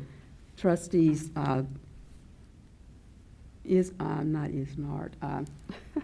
Brenda and Mary, Trustee Mary, we all attended the one that was on innovative solutions for student support and offsetting college, and this is college expenses. And this was about if you have students who receive SNAP, that you can become a third-party partner, and you can offer that. I mean, you can tie into that SNAP that they're receiving and employee training, but you have to become a provider of that.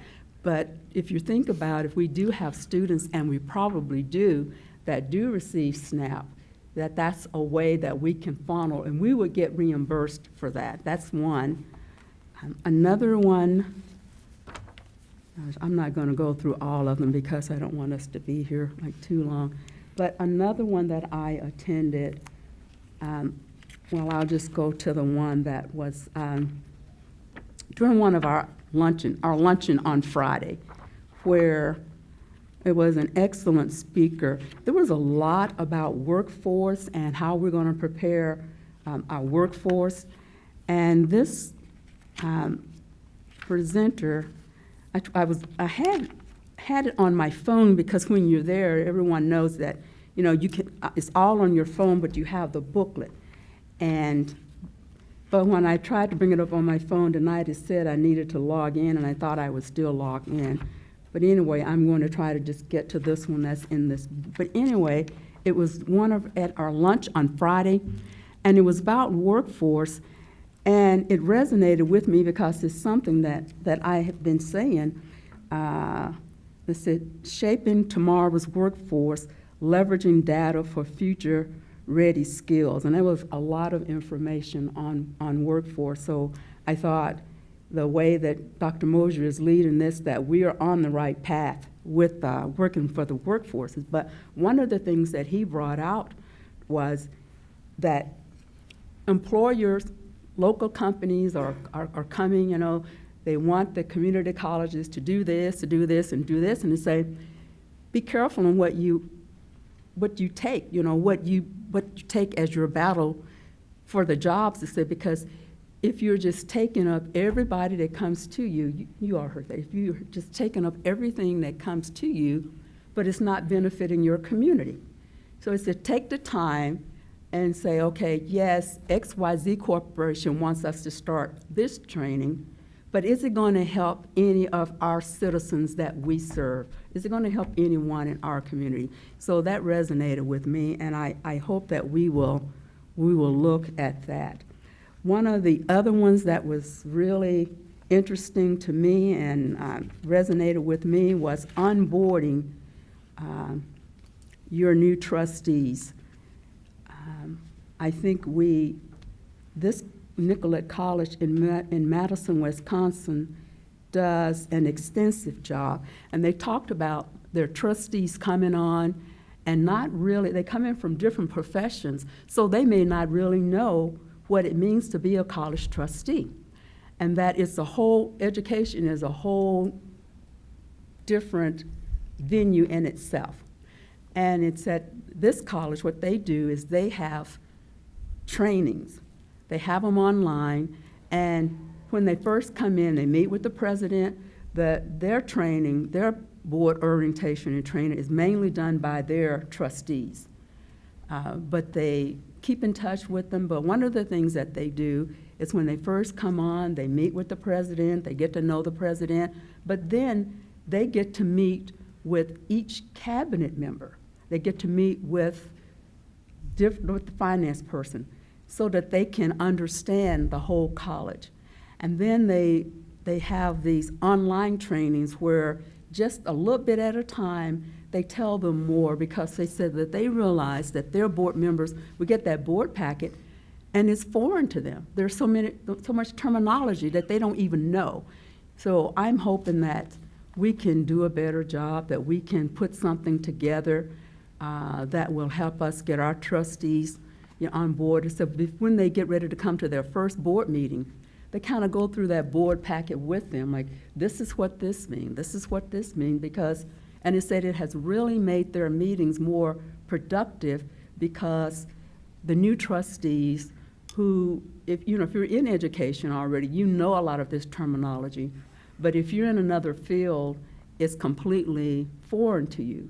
So that was another one that I thought we might want to take a look at, is trying to do some more onboarding and getting our trustees, up to speed. Like, do they know what the Higher Learning Commission means? Do they know what that means to us? Do they know that we can't just do whatever, that we are guided by the Higher Learning Commission, that we are guided by KBORD, Kansas Board of Regents in Topeka. So I'll just stop there, because as I said, there's several that I could talk about, but I'll just mention those. Yeah. All right. Any Dr. Brett? Oh, I'm happy to share, and I'll keep mine short. Some of the ones that I've attended may have already been mentioned, but with my attendance this year, I really tried to just focus where I could on my own personal professional development and my role on the board. So I sought out sessions that were related specifically to board relations. I attended the Chairs Academy that they held as a pre-session to the conference. So got to hear from colleges across the country and some of the issues that they may be facing and how they've addressed it. And it really is, to your point, Trustee Hoskin Sutton, about how new trustees come in and they may not know exactly how things operate or may not have exposure to the education field as much, especially when many trustees across the country are appointed and not elected. They may not have any background or may be from industry. So it was really great networking, but also learning from those at other colleges, and also getting to share some of the things that we're doing really great. And that's one of the things that was a little eye-opening to me this year, after this being my third year on the board and getting to attend some of these conferences, is that I think we need to start doing maybe some presentations of our own, because I think some of the other colleges out there could really learn from what we're doing with the downtown campus and some of these amazing projects that we're working on, new programs, and some of the ways that we've got funding from state and federal resources that is just a wow type of discussion with these other colleges who've never even tried. So I think we may be able to share some of what we're doing right as well. Anything, Brenda? The workshop I attended that impressed me most was the one on drones, and it was military, the large drones, and how this one college had incorporated a learning program of teaching people how to use those drones. Let's see, there was another, athletics, how athletics can, different athletic programs can help students be attracted to your program. You know, like if you have football, you attract maybe people who had not intended on going to college, but because of the athletic program, they may be attracted to the school to go to the college and eventually enroll in classes and excel both in their schoolwork and in their athletic achievements.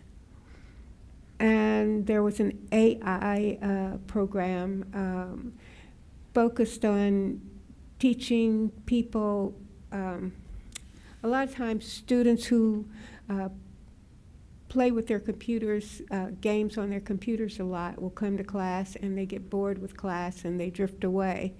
They had a program to let students use their gaming skills in the classroom and in a more competitive way, and the students, really became engaged. So those were the programs that interested me the most. Trustee Ricketts, anything to add? Yes, I'm a note taker, so my notes are really long, but I'm just going to be brief. This was the session on board engagement. Roanoke Cowan Community College put it on, and just a couple quick notes. They were having major issues. The narrative that they used really highlighted the issues stemming from, unclear board roles, lack of leadership. They had a lot of internal conflicts going on that just really compounded by a lot of external scrutiny that was coming from the state auditors and accreditation bodies. But some of the key takeaways was how they worked through their challenges and really created accountability. The board was facing a lot of public criticism. They had a phenomenal strategy they put together for their board reform, and the board underwent extensive self-assessment and redefined their roles. The board president dynamics, they hired a very strong community-focused president that helped them really stabilize the institution, and that trustees really emphasized the importance of trusting the president's leadership while also offering their support. They focused on collaboration and culture. And then they really actually then took the time to realize their lessons learned and the reflections. The trustees really stressed the importance of prioritizing students over personal agendas and egos, and really looking at the board's commitment to transparency and education and community development. So I'll just share that. I have lots of notes, but I'll just share that little tidbit. Okay, thank you. I want to share one because it was really, I'd never seen a workshop like this before in all of the congresses that I've been to. But there was one on, the importance and the value of the board working for the president's compensation. So we're ready for you, Dr. Mosher, next time. So, but it was very good. It was very interesting, and it was kind of affirming some of the things that we have done as a board over, most recent years with respect to the president's compensation package and so forth, and other compensation across the college as well. As far as the business of ACCT goes, I ran off from home and didn't bring my materials, but I do have a copy of the financial statement of the organization. Again, it is very good. It is very strong. And it was an historic Congress. There were 3 board positions open, and there were 3 board members running. And in accordance with the bylaws of the organization, if that's the case, then those people are elected by acclamation. So it's the first time I've been to a Congress and there only been one. We really didn't even vote, but would have been one vote because there were only 3 people running. I have been there when we've taken as many as 7 or 8 ballots to elect people onto the board. So they are still looking for people interested in running for board positions. So that's open, to anybody. And as a way to go about it, if you'll read your trustee advisor magazine that they send out, it talks about how to go about doing that. And so all in all, it was a good Congress, and its business is in good shape and well. And they had their transfer of leadership there, so the incoming president, new president of the board, and looking forward to Legislative Summit in February. As we know, we're going to have a brand new administration in Washington. We're going to have a lot of brand new members in Congress, in both chambers of the Congress, and so they are anticipating and beginning to do their work in terms of contacting and reaching them to talk about issues like the Pell. And how much should it be, and is it sufficient, and should it be year-round, and all of those kinds of things that every year, they're looking at. So it should be a very interesting legislative summit this coming year, and we intend to be there and be a part of it. So that's all I have. Can I make just three points? This Congress, I thought they're all good, but each year, how they continue to come up with so many good sessions. I mean, it was just a plethora. It was everything. And I even noted that I liked that there was even more like direct for what the trustees could use in our, getting ready or being in serving on a board. And then the other thing, you talked about those 3 people. You wouldn't have known that they didn't have any opposition. I really was impressed with their professionalism. Even though there was only 3 of them running, I guess someone could have been nominated from the floor, and they could have still lost that way. But you would have thought that they had people running against them because they still followed through on all of their professionalism, their speeches, and just everything. So they were taking it serious. So it was good to see that.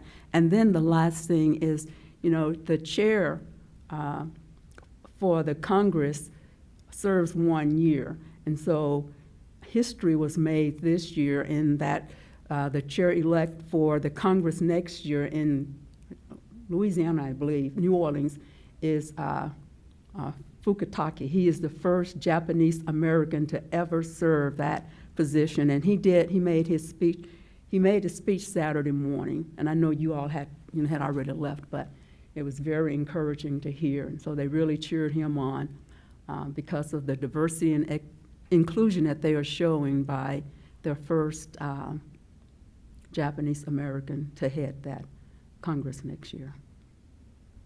That's it. That concludes it. All right, thank you, Trustee Ash, and everyone for sharing some of their takeaways. There's no questions. I would call for a motion to accept the report. So moved. So moved. Second.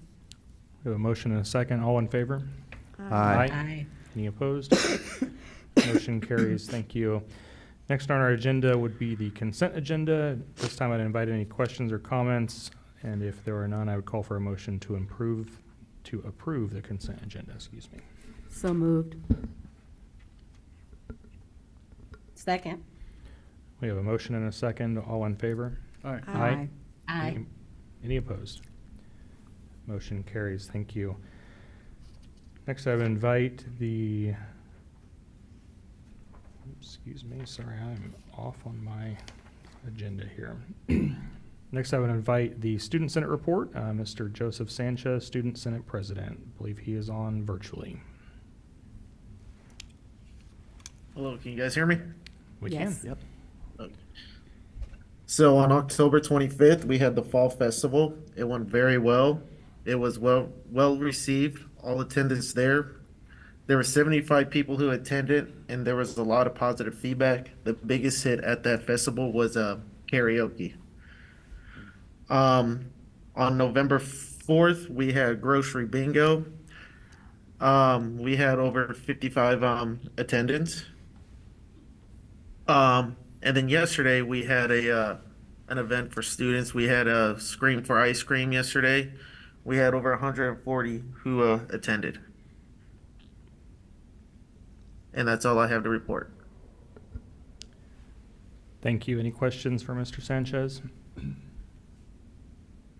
Hearing none, call for a motion to accept the report, please. So moved. Second. It's been moved and second. All in favor? Aye. Aye. Aye. Any opposed?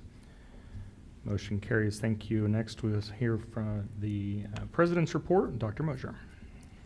Thank you, Chair. Boy, this is a busy time of year. We've been talking about some of the events that are going on, and this week is International Education Week.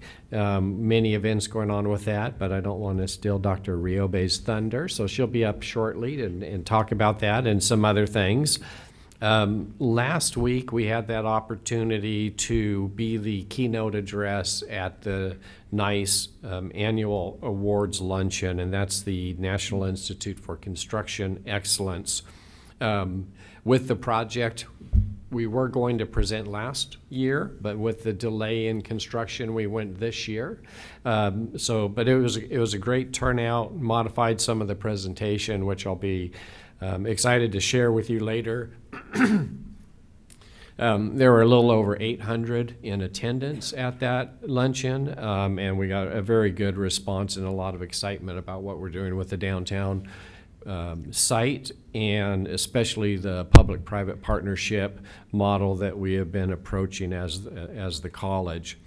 That was Tuesday. On Thursday, we had the President's Leadership Council. Again, good turnout on that, really good support from our sponsors and our donors for the downtown site, for our student scholarships in general, just supportive of what we are doing here at the college. So I appreciate the work of Mary Spangler, her team, and everyone else that made that happen. Also had many different groups of people at events across the Kansas City metro during the last week or two. We had multiple events with the Hispanic Development Fund, with the High Aspirations group, and several others. Was not able to attend all of them, but saw some great photos. So KCKCC continues to get highly recognized throughout the community, which is great to see.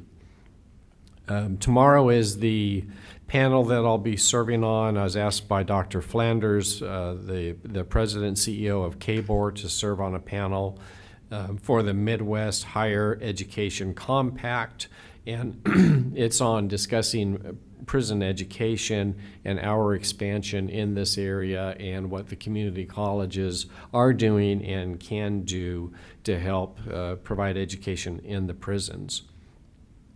Following that, I'll be meeting Mary Spangler downtown with a potential donor for the downtown site to discuss the benefits of the project and how it ties in with this particular foundation, which I look forward to that. That's been probably almost a year in the making, so some of these things take a lot of time, and glad to meet them in person and do a site tour tomorrow. Randy, if you don't mind sharing the screen here, I have a surprise image. Went down to do the welcome at the International Education event this week, and if you don't recognize this, this is the wash barn. Oh, yeah. Or where the wash barn used to be. So I noticed that. yeah. I was going to comment on that, but I saw it was down. So Yes. it's really good to see it down. It's going to be much prettier. It will be, the additional concrete will be taken out, and we'll be bringing it up to grade and just level out the parking lot, so we have additional parking out there for now. And if we decide to do something in the future, then we'll have a nice clean site to work with. With that, I'll transition to the downtown update. After the meeting with International Education, go ahead back, Randy, met with representatives from PGAV, McCowan Gordon, Copagan Brooks, and others on what we're going to use to salvage from the 7th Street Methodist Church.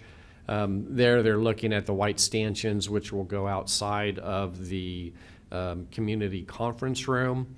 A lot of these gargoyle type units that you see that are kind of rusted out, those are not really salvageable, so those will go away, and you can still see we have a bunch of pews in there that need some work. So be hitting that back up again in the early spring.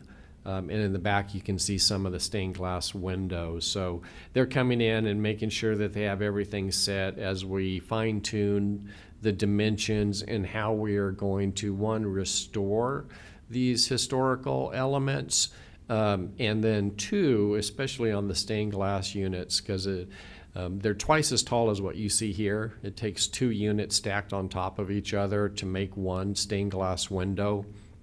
How we'll go ahead and steel belt around those window frames, so we'll hold them nice and tight, and then suspend them inside the storefront windows in the conference room, and then in the art gallery, depending on how many we're able to restore in their final form. So that was pretty exciting. Get to see. Here's a sneak peek for some of you that haven't seen the newest images.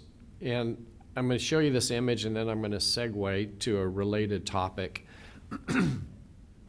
So this is the view of the downtown site from the southeast corner along State Avenue. So we're looking down State Avenue from 6th to 7th.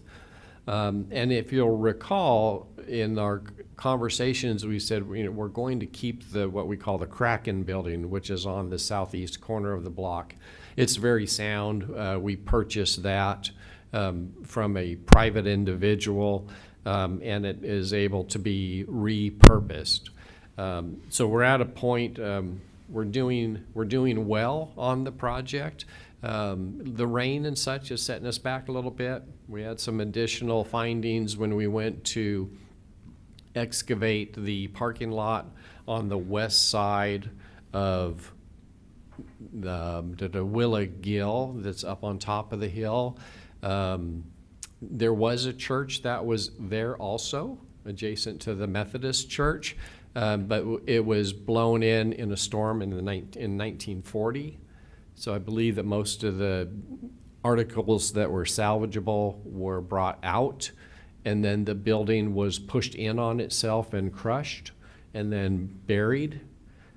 So the last week or so, we have taken out about 6,000 cubic yards of construction debris or remains from that building, which are not good anymore. And now they're working on bringing in about 6,000 yards of fill dirt to make it compactable. That will set us. That was a pretty good price tag along with that. But I still believe that total project, we are still under budget. I'm going to say between $600,000 and $800,000, which is incredible for construction at this point in time. So as we talk about restoration and repurposing of the Kraken building, here's a little map here. We were just looking at this portion of the downtown site. This is the dirt yard where we will have EV equipment working in the dirt with our students, but there'll be a tall wall here. It'll be completely enclosed. Here is the Kraken building right here, and you can see a nice patio right here. Zoom in just a little bit more for you. So with this being the Kraken building, this will be an 8 or 10 foot wall here, nice patio, plants, etc. We've talked about similar to how we made updates to the child care center so that we could lease it out to a private entity, provide child care services for our community. There's still a huge food shortage and limited places to eat in downtown KCK. So the desire is to make that ready for a food service to come in and operate. It'll give us also some operational revenue as we move forward with that as a rental space for us. So this is what the Kraken building looks like. This is the west side of the Kraken building. The windows, I drew those in Photoshop. Those don't exist. This gray square reflects that patio area here. So there'd be windows cut into the building. There could be tables and an outside eating area here, along with an eating area inside the southern portion of the Kraken building. And if I come back here just a little bit, you'll see that this building has the stone treatment, and then this is metal product and an eyebrow overhang for the walkway to keep people protected from the weather. This is the walkway that goes down into the parking lot, so the Kraken building would sit right here on the right-hand side. But if you look at the treatment of this building, that's what we want to do with the Kraken building, so that it would be faced with the similar material mixture of the limestone and the metal fascia. This overhang we would match the eyebrow of the other building, so it'll look like it's just part of the entire structure. So that's where we are with that. We're going to meet with the construction team. There are economies of scale that we can utilize while they're working on the project to come in, cut in these additional windows, check everything that is the underground utilities while the dirt is all tore up, make sure that we're good on incoming water lines, sewer lines, etc. And then go ahead and work on this one during the same time so that when we have the grand opening, everything looks the same. And then the interior will be kind of just roughed out to dimensions that would meet a food service product. So meeting with the architects and the construction company, probably I think in the next 2 weeks to look at some initial design. This is the east-facing wall of the Kraken building, and these just represent some more windows brought in. You know, we may bring in some more fill dirt and do something on this side as well. But anyway, it's good progress being made. And oh, this is just what the limestone design looks like. Good progress being made, and you know, it's nice that we're under budget, and think we can just go ahead and work this in at the same time as we work on the other building. So that is my update with the Kraken building. I'll have a little something to share with you in a little bit later. Let's go ahead and switch back, Randy. So we've been working really hard, or when I say we, I mean Patrick has been working hard, and Karen, on the new market tax credit, so he'll have more information there. We recently received a $100,000 donation to the college's portion of the project from the Barton P. and Mary Davidson Cohen Charitable Trust Fund. $25,000 from Design Mechanical, does our mechanical work here on site. And we have two different potential donors that we are working on setting up with meetings, one of them being the one tomorrow, and then the others moving into the spring, that have the potential of bringing an additional $3.5 million to the site. So originally the goal was to raise $50 million. So cash and in kind, we are now at $67,800,000 approximately. So if we can add close to another $4 million to that, bringing us up to 68, almost $71.5 million, that's pretty remarkable. So it's just going to be a great thing for the community. So excited about that. Let's go ahead and switch back, Randy. Because we did not have a building up yet, which we thought we would, I worked with PGAV to do an animation so people could see for this nice presentation. Didn't want to go in front of 800 plus people and not have anything to show them. So I had them render out some rooms and interiors and the finishes so people could see what this incredible downtown site is going to look like when it's done. And this gives you a nice overview of the parking. This is Willagill, which will be ours. We own the building now, but it will be vacated in summer 2026 as we're moving in, and then the rest of the project. So I'll go ahead and play the video.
It's going to be an incredible facility. The response was tremendous by the crowd, which was exciting to see.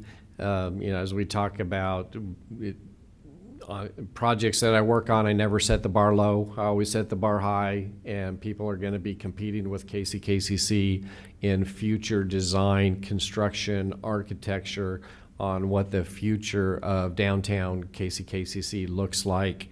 We're building this for pennies on the dollar for our downtown community. It's just things taking a little bit longer than we expected, but it will be done, and it'll be a great thing for our community. So excited to share that with everyone.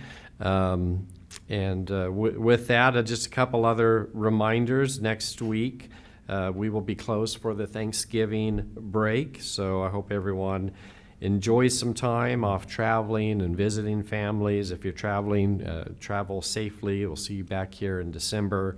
And as one additional note, I will be off campus the week of December 17th. So Dr. Baylog will serve in my place. And interesting enough, he is down at Austin Community College with their Tesla Training Center, and he'll be at the Tesla Gigafactory tomorrow as we work together on the Panasonic Energy to Tesla AACC EV Hub consortium work. So lots of wonderful things going on. So I would take any questions.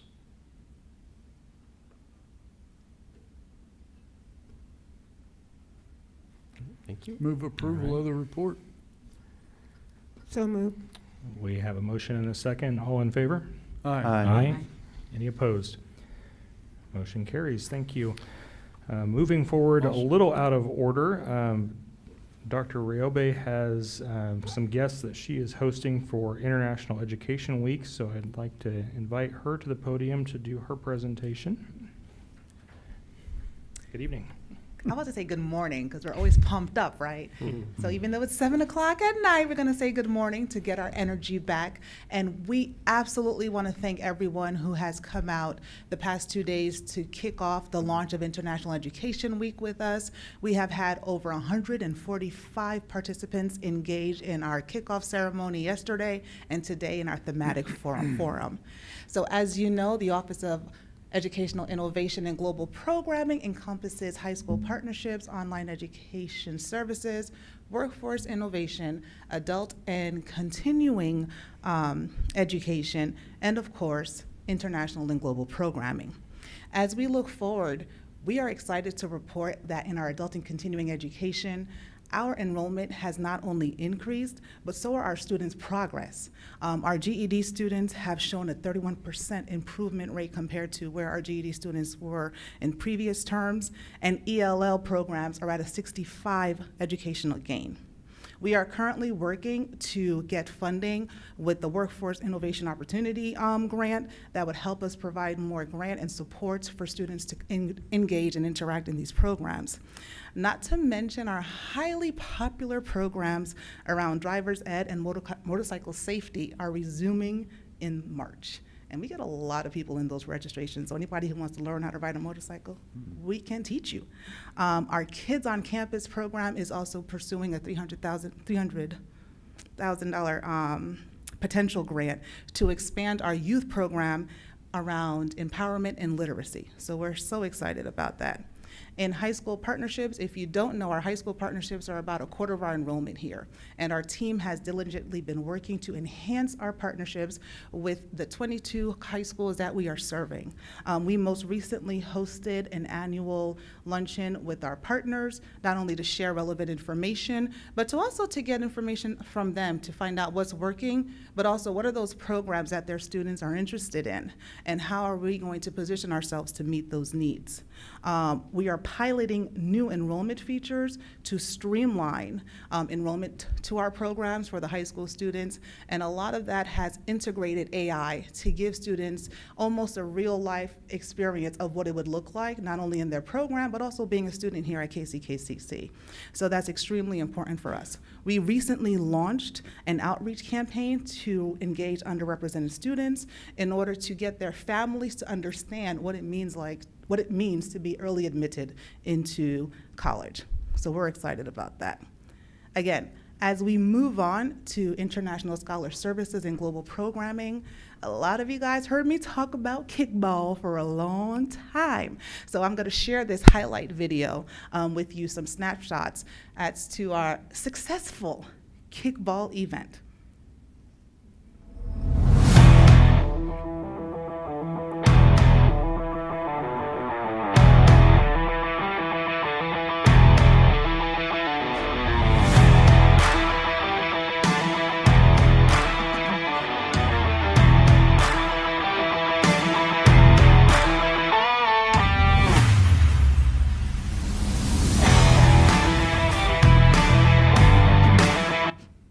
So what was great about this event is that we had over 60 participants come here on an early Saturday morning, as early as 7:45, to get ready to play kickball at 8.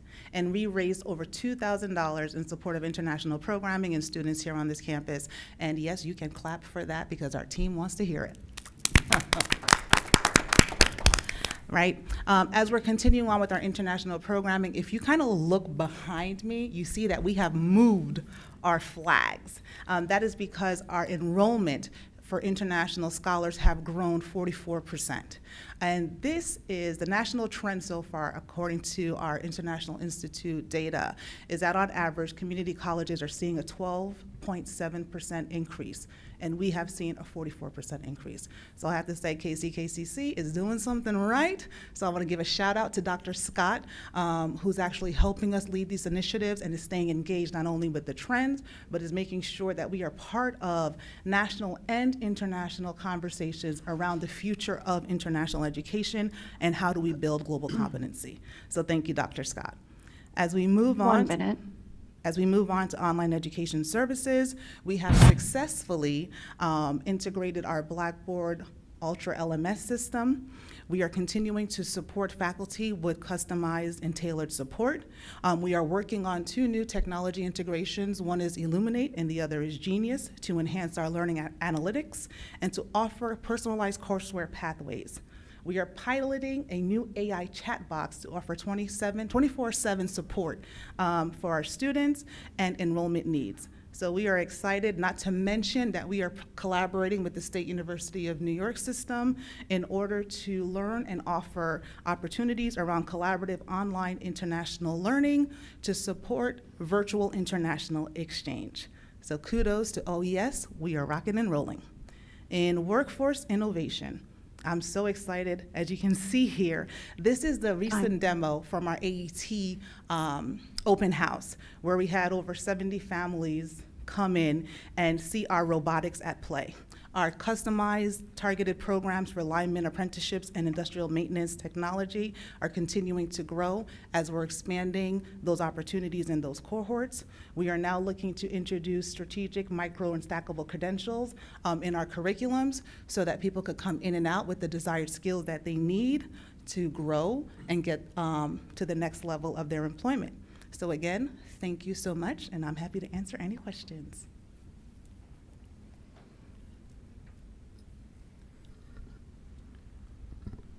A lot going on. A lot going on. If there are no questions, do we have a motion to approve the report? So moved. Thank you so much. Thank you. We have a motion. Do we have a second? Second. Second. It's moved and second. All in favor? Aye. Aye. Any opposed? Motion carries. All of our academic and non-academic teams that are putting together their wildly important goals and how we're going to be helping them achieve those.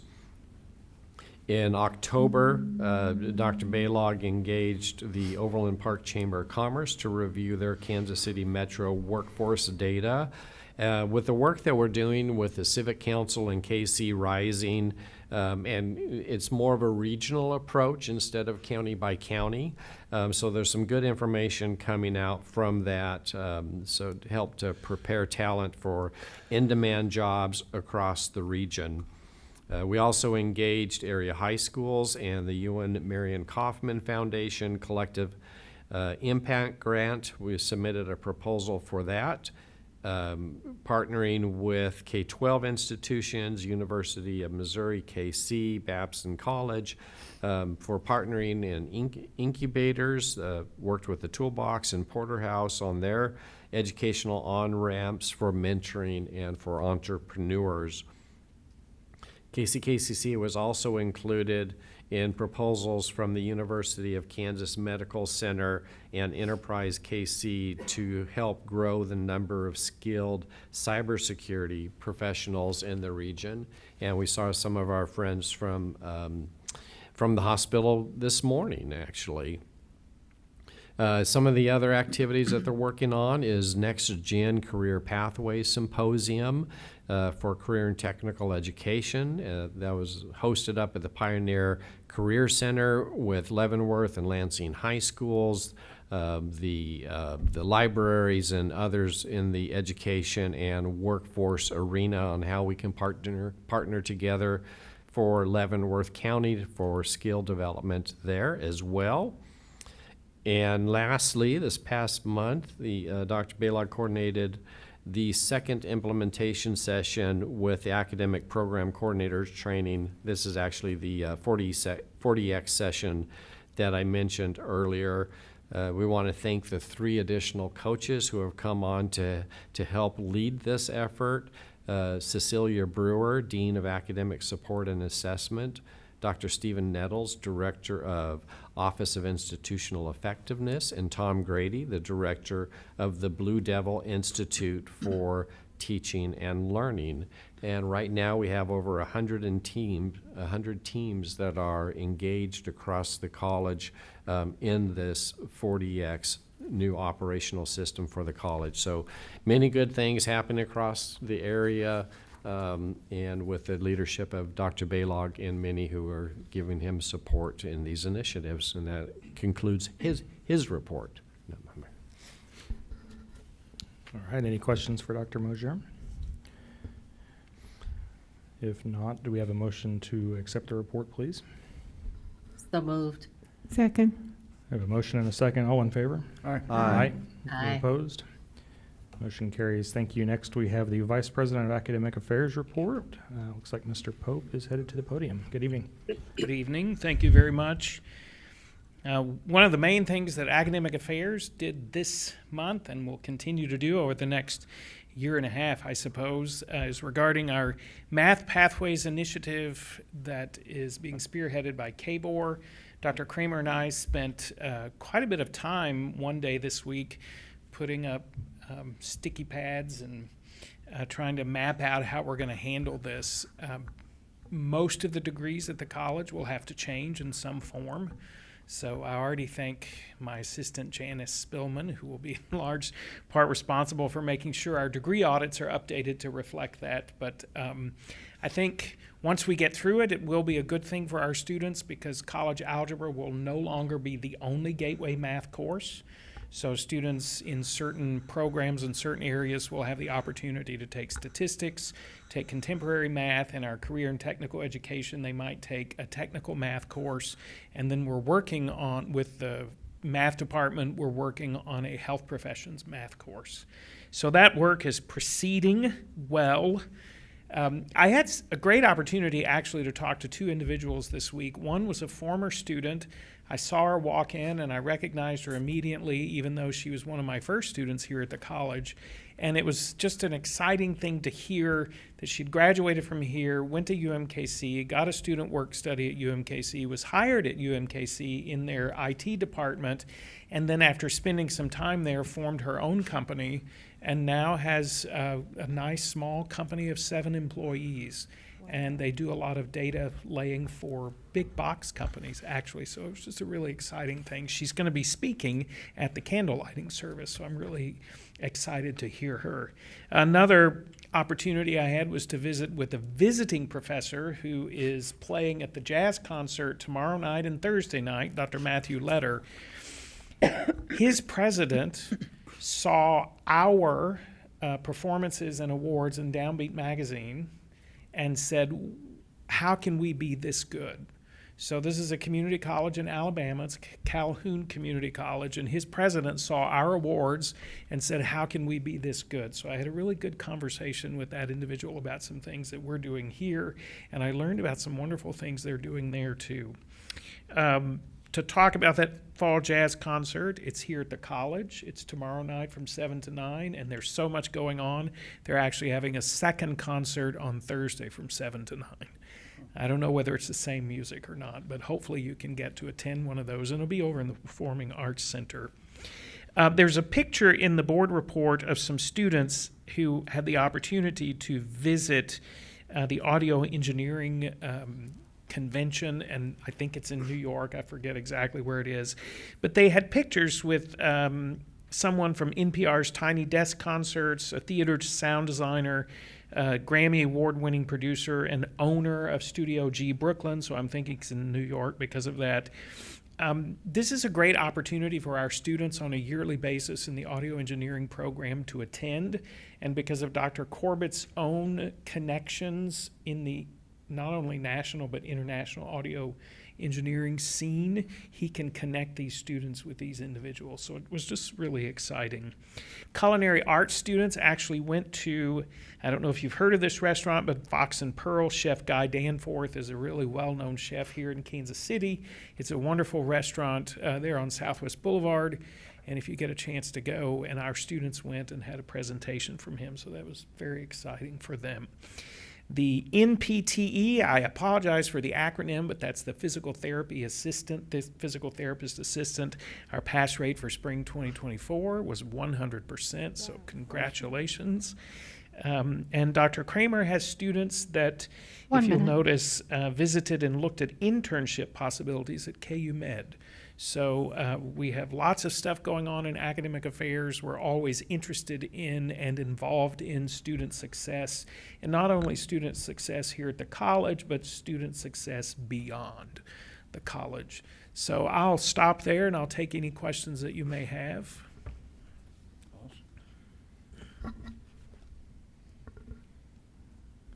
All right, sounds like you're off the hook. Do we have a motion to accept the report, please? So moved. Second. Second. Motion and a second. All in favor? Aye. Any opposed? Motion carries. Thank you, Mr. Pope. Appreciate it. Next, we have the Vice President of Student Affairs and Enrollment Management report with Dr. Cordy.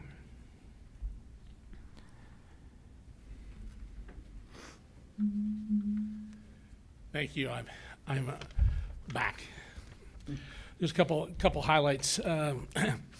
The enrollment numbers for spring semester look good. We're ahead of where we were last year, and in all categories. We've also working on how to improve our efforts between students being accepted and enrolling for class, and I'm working with Archer Education Vice President Green and myself are working with them to improve the process so that we have more students that have been accepted that register for class, so we're closing that gap there. Also, the athletics mentioned that we have 3 of our teams were nationally ranked. I just got back from women's soccer last night. They were competing against a team that was ranked 4th in the country, and at one point there were 40-mile-an-hour winds, so they would kick the ball and it would almost come back to you. And so fortunately they won in double overtime, the kicking competition.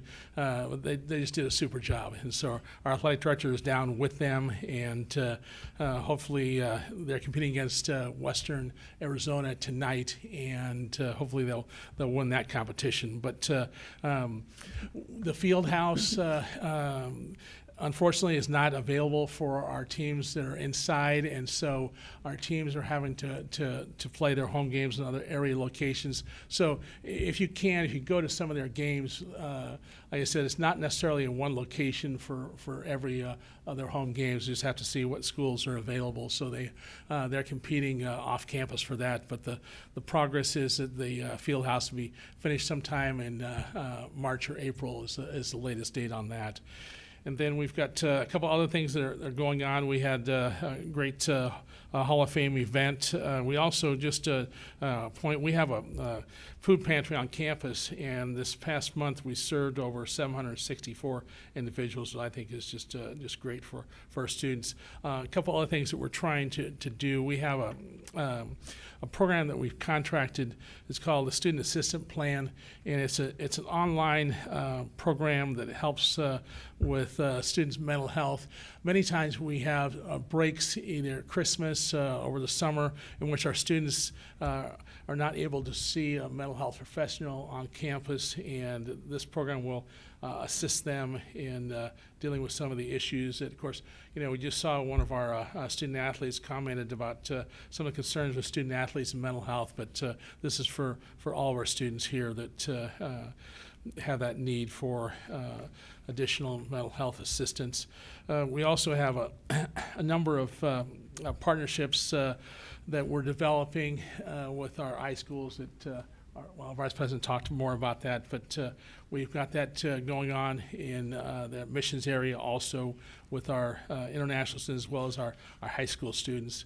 So those are just a couple of the highlights that we have. I don't want to take any more of my time. Any questions on my report? Just another comment or commendation to our athletes, because already when you are an athlete in classes and everything, and then the games, my question is, where are they practicing? Are they practicing at various locations, or is it just one location that we have secured for them to practice? We have a number of facilities that we have to rent that we have, for the competition. For the practice, we have one facility that's down toward the Legends. We have that as our practice facility for our teams. But as far as the games where we need to have bleachers, right, then we have to use other schools, whether it's Rockhurst or other schools that we have to schedule between when they have competition or practices. So it's not just one school that we have. It's a balancing act because of when we have to schedule those games. So it's not easy, but if you go on the athletic website, they will tell you where the games are located, and so you can find those locations. Okay. Yes, I knew the games varied, but I just knew they have to practice, and I was just thinking about all of that together. That's quite a bit, and they are still doing wonderful. That's great. Yeah, because basically, every game they compete in, it's an away game, because they have to leave the campus, take a bus, and go to the facility, and so it's been tough. But they're doing just an excellent job, though. Yes, they are. They're still winning. That's when I said that's amazing. They are just amazing. Keeping their spirits up. I mean, I talked to some of the students, and they're like, we just want to play. We don't care where it is. It's tough. You don't really have a home court to practice or play in this year, but they just want to play. So that's great. Dr. Cordy, is the new and improved weight room facility, is it available for students to use? Oh yes, we just opened that up. Yes. Oh yeah. And we had an opening ceremony. They've got everything in there now, all the equipment, and so it's totally open for student use. Yeah. Photos look fantastic. Yeah. And the improved locker room facility too is. Yes. Yeah, that's first class. World of difference with the locker rooms. Yes. Oh, it looks great. Yeah.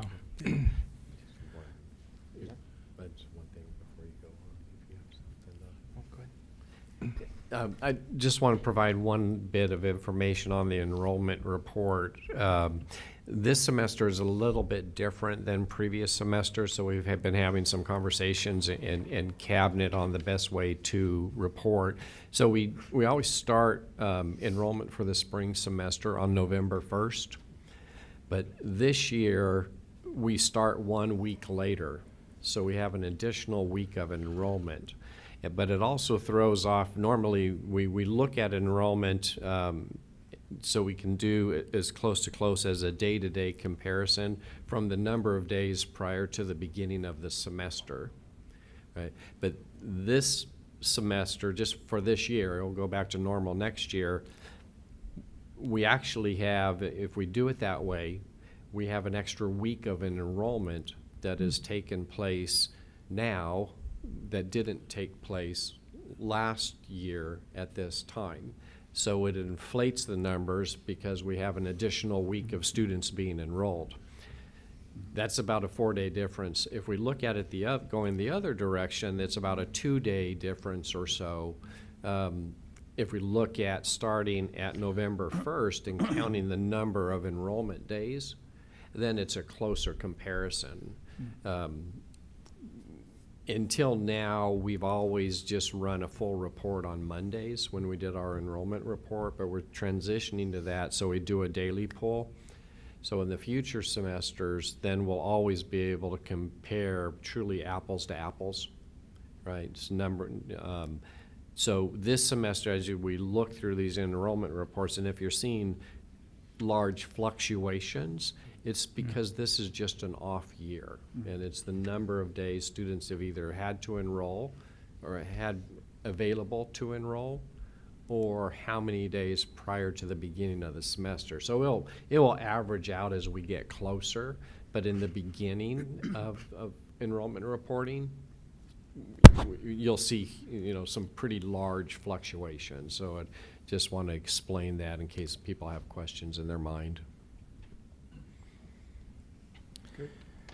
Dr. Cordy, I had one last quick question, and you may not have the answer ready tonight, and that's fine, but I was noticing it looks like page 6 of your report, the health services, seeing a bit of a spike there in the TB questionnaire screening, and I've heard that in Wyandotte County we've seen a bit of an uptick with TB. I'm just wondering if that's something that we need to be concerned about at the college, or...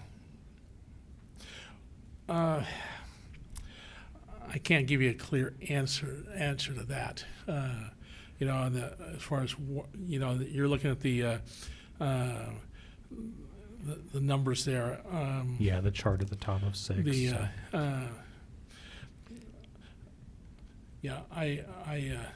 I'll follow up on that and see what that might be. I can provide some information there because the information is very classified because it is individual healthcare information.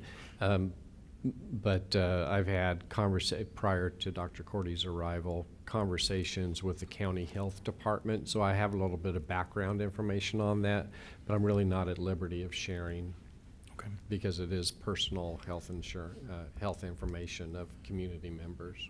Okay. But we are watching it. All right, thank you. Yeah. All right, if there are no other questions, take a motion to accept the report, please. So moved. Second. We have a motion and a second. All in favor? Aye. Aye. Aye. Any opposed? Motion carries. Thank you. Next, we have the Vice President of Finance and Operations report with Dr. Schulte. Good evening. Good evening. Thank you, everyone. To start out, I'll talk a little bit about the business office and the previous conversation around students and holds associated with it. I think there were questions asked around finances and debt. And one of the key pieces to keep in the back of our minds as well is while our students have a tuition price and a cost associated with attending per credit hour, they also can borrow money based on cost of attendance associated with cost of living. So sometimes students will take out a subsidized or unsubsidized loan as well to be able to help offset lost wages because they're going to school to pay for other things, and so that's an area with which they may incur debt as well. I know that question was asked earlier, and I was trying to raise my hand, but there's situations like that where they're utilizing it to kind of offset the costs associated with it, and that's one of the key focus areas that we look at in the business office as well, is looking at what are some of the barriers our students have, how do we maintain and assist them through process of financial literacy so they're aware of those. Because again, to your point earlier, saying they have to realize at a point you have to pay that back. It's nice while you're in that, but at the same time, then there comes a time where you need to pay that back. So working through those processes and being very cognizant of them in our office is a key piece. We had conversations around that today. In addition to the audit presentation that was presented at Finance Committee to all of you tonight, continue to work on the New Market Tax Credit Downtown project. As President Mosier noted, every Monday we have a painstaking phone call with like 50 different individuals where we work through a checklist of almost 300 items, and that's comprehensive of the 3 partners that are involved. There's many attorneys. I have to give thanks to MVP Greg Goheen and Gabe Greenbaum for being an essential partner, Karen Callahan, my executive assistant, to keep us moving through that. We are focused on a first week of December closing for that. So the next time we all meet, you all meet as trustees, and I stand in front of you, fingers crossed, we should have that project closed, and those funds should be in our repository for us to be able to use for that project without having to move through that any longer, which will be wonderful. Inside of Human Resources in the last month, a lot of educational opportunities. It was Domestic Violence Awareness Month, and presentation came, In Her Shoes was presented by Friends of Yates, and really focused on the barriers and complexities associated with the domestic violence. So again, great work on the part of Human Resources and bringing attention to various issues on our campus for individuals. In addition to that, they held the annual Kansas City, Kansas Employee Health and Wellness Fair. Again, an educational opportunity for individuals to learn about health and wellness on campus, what they need to do, and taking steps towards being healthier for themselves and for others. And also, within the last month, the coronavirus COVID-19 guidelines were updated and placed on our website. Again, as we head into the season where everyone gets the sniffles and people are picking up things all over the place, we want to make sure we're on the forefront of how are we responding to additional issues associated with coronavirus and COVID-19. Inside of Information Services, NELNet International Payment Projects, going back to that student assistance, is looking at payment plans associated with it, utilizing our partnerships to make that. There was a question asked earlier as well around the threshold of $1,000 receivable for those students. If they have that, but they are on a payment plan and making progress towards making those payments, we allow the students then to register because they're actively taking a process to pay down that associated with it. So we're not creating that barrier for them to enroll in classes, despite the fact that they are carrying a balance. In addition, as President Moser noted in Dr. Balog's report, a Lucian SAS project is slated to begin January 1st, 2025 with a project end date of June of 2026. This is a very large undertaking on our part, but is absolutely essential in relation to us moving forward.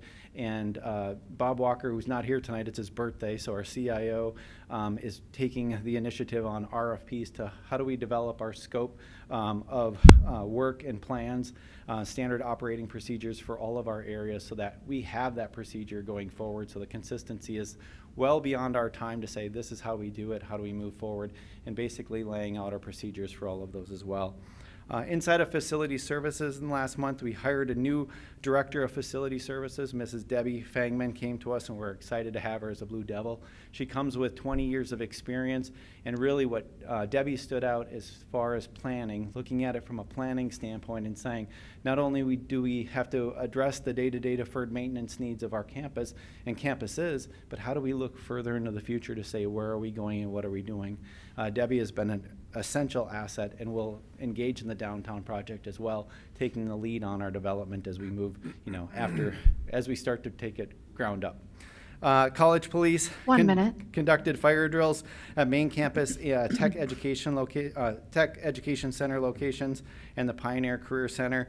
No concerns were reported, so again, training and making sure we're prepared in any situation. In addition, they held their annual officer range qualifications in accordance with the state requirements of Wyandotte Sheriff's Department on October 30th. And finally, in the Wellness Center, a focus on health at work and fall health initiatives. There's an 8-week initiative program. Walk Across Kansas is going strong at week 6 with 19 teams competing and 76 individual participants as well. So continue to take a look at, as wellness came under my fold, how are we creating opportunities for individuals to be able to think about their health while at work and engage in process of health at work on campus. So continue to partner with them on what we can do next. So. With that, is the end of my report, and I will open it for any questions. Thank you for clarifying the financial. Sure. Any other questions for Dr. Schulte? Hearing none, do we have a motion to accept the report, please? So moved. Second. We have a motion and a second. All in favor? Aye. Aye. Thank you. Any opposed? Motion carries. Thank you. Right. Next, we have the Vice President of Marketing and Institutional Image Report. Good evening, Ms. Green. Hello. Hello. Thank you all. I wanted to just take it this time to really do a thank you. We in marketing and institutional image do a ton of work every day, from streaming our board meeting tonight to a thematic forum. Media Services does events every day. Their team flexes their time. They're at every sports game, videotaping. It's a very complex task, and they do a great job. I also want to take a time to recognize our community service and outreach that's through central scheduling. In the report, you may have seen that we hosted 61 external events last month and waived $10,028 in fees to Wyandotte County residents and nonprofit organizations. In addition, I want to take a moment to thank the print shop, who completes projects all of the time quickly and efficiently, and our faculty and classes wouldn't run well without them. All of those are important jobs, and they're focused on customer service. The reason I bring them to light today is you've all heard about 40X and our initiative to execute, increase enrollment, increase credentials. And sometimes people say, well, how are those support services going to get that done? For our team, it's improving customer satisfaction and customer service. They do a great job, but we don't recognize and count it. So we're putting into place a way to formalize what those customer service examples really are. So that's an interesting way for those support services to really be able to step up and support the overall enrollment goal. In addition, I want to give you some hot off the presses news. Our enrollment management strategies are getting some national attention. We have been selected to go and talk about our partnership between Claris and Archer and our enrollment management strategies at AACC next April. Oh. So that is some great national attention coming to KCKCC. In addition, we are in the process of taking our website to the next level to better serve students. And that is our other wildly important goal for the marketing division to achieve this year. So we are moving through the process, and we are getting ready to show the examples of how that website will be more student-focused to our cabinet in the next month and start implementation. And again, a big thank you to program areas. They have been submitting surveys so we can write program websites. I think I'm up to like 45 to 60 of them in my inbox that we are starting to write very quickly. And then finally, enrollment marketing. That is never something we stop. This is the heavy season for spring enrollment. You'll start to hear radio campaigns. You'll start to see sponsorships in our community. We never stop our digital advertising, which we've shown you examples of in the past, as well as our postcard hitting homes the next week. It should hit Monday and Tuesday. With that, I just want to share a big thank you and say that all of our teams are working hard. We all see the way that 40X is going to help us. And I'm open for any questions if you have any. Is the printing service open to the general public? It is not. Why not? It's likely capacity. We also currently do not have a mechanism to charge the public. We do not use it as a cost center for our internal audiences, so they do not get charged back to their budget for using print services. So we would have to develop a model for that, and we would have to have the capacity to do it. Those are things that we haven't even considered at this point, but feel free to have that conversation with Dr. Mosier. Yes. Did you have another You question? all have examples around you. This 4-page flyer is one example of the quality work our team does. And we have been able to distribute that at the NICE luncheon. We've been able to distribute it at PLC. And we're continuing to distribute it. You have it tonight. If any of you all need a copy of it or something similar, then please reach out to the president's office and we'll get those to you. You can also note that all of the new designs around you tonight are things that our office also designs and puts together with media services. So there's lots of phenomenal activities going on at a high quality and a fairly rapid pace. These new banners and everything look great. Thank you. Yeah, I noticed in your report the banner behind you, and then also that T-shirt design I really like too, Thanks. celebrating those first generation students. So I love seeing them in the hallway. it's great. Thank you. Any other questions for Ms. Green? If not, do we have a motion to accept the report, please? So moved. Second. We have a motion and a second. All in favor? Aye. Aye. Any opposed? Motion carries. Thank you. All right, next on our agenda would be unfinished business, which we have none scheduled for this evening. So moving on to new business, I'd invite the presentation for approval of college policies presented by Trustee Hoskins Sutton. Thank you. Are there any questions, trustees?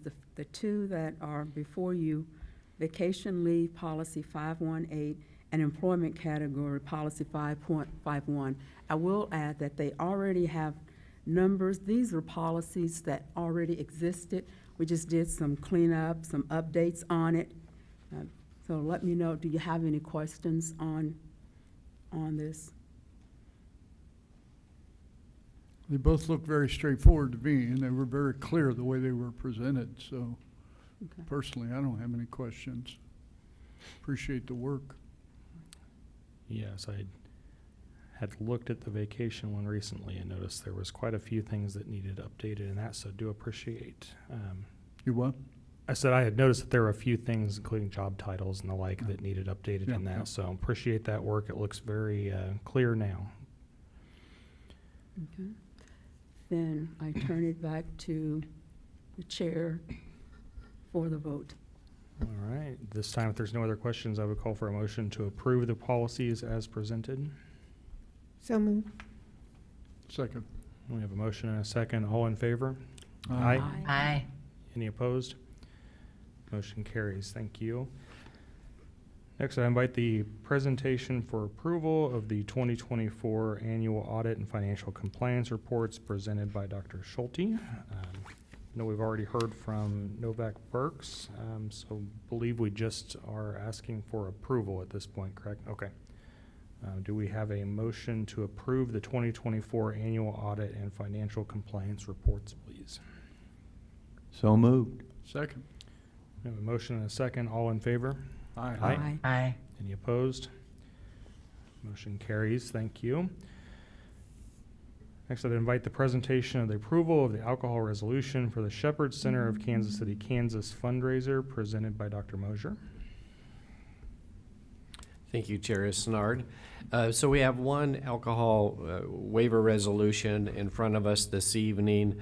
It's for an event by the Shepherd Center of Kansas City, Kansas. It's their annual fundraiser. The event takes place Saturday, April 26th, 2025. It would be from 4 p.m. to 7 p.m.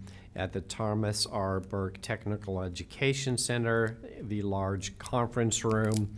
And as Kansas statute prohibits the consumption of alcoholic liquor on public property, except for where, as KCKCC is authorized under Kansas law to exempt from that provision of the specific property, which is under the control of the KCKCC Board of Trustees, we ask that you grant this resolution waiver for the Shepherd Center event on Saturday, April 26th. Yes, April 26th. All right, do we have a motion to approve the alcohol resolution as presented? So moved. Second. We have a motion and a second. All in favor? Aye. Aye. Any opposed? Oppose. Thank you. Motion carries.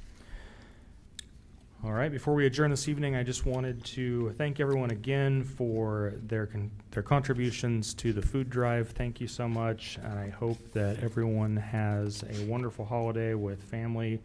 We will see you in December. With that, do we have a motion to adjourn? So moved. Second. We have a motion and a second. All in favor? Aye. Aye. Any opposed? Motion carries. We are adjourned.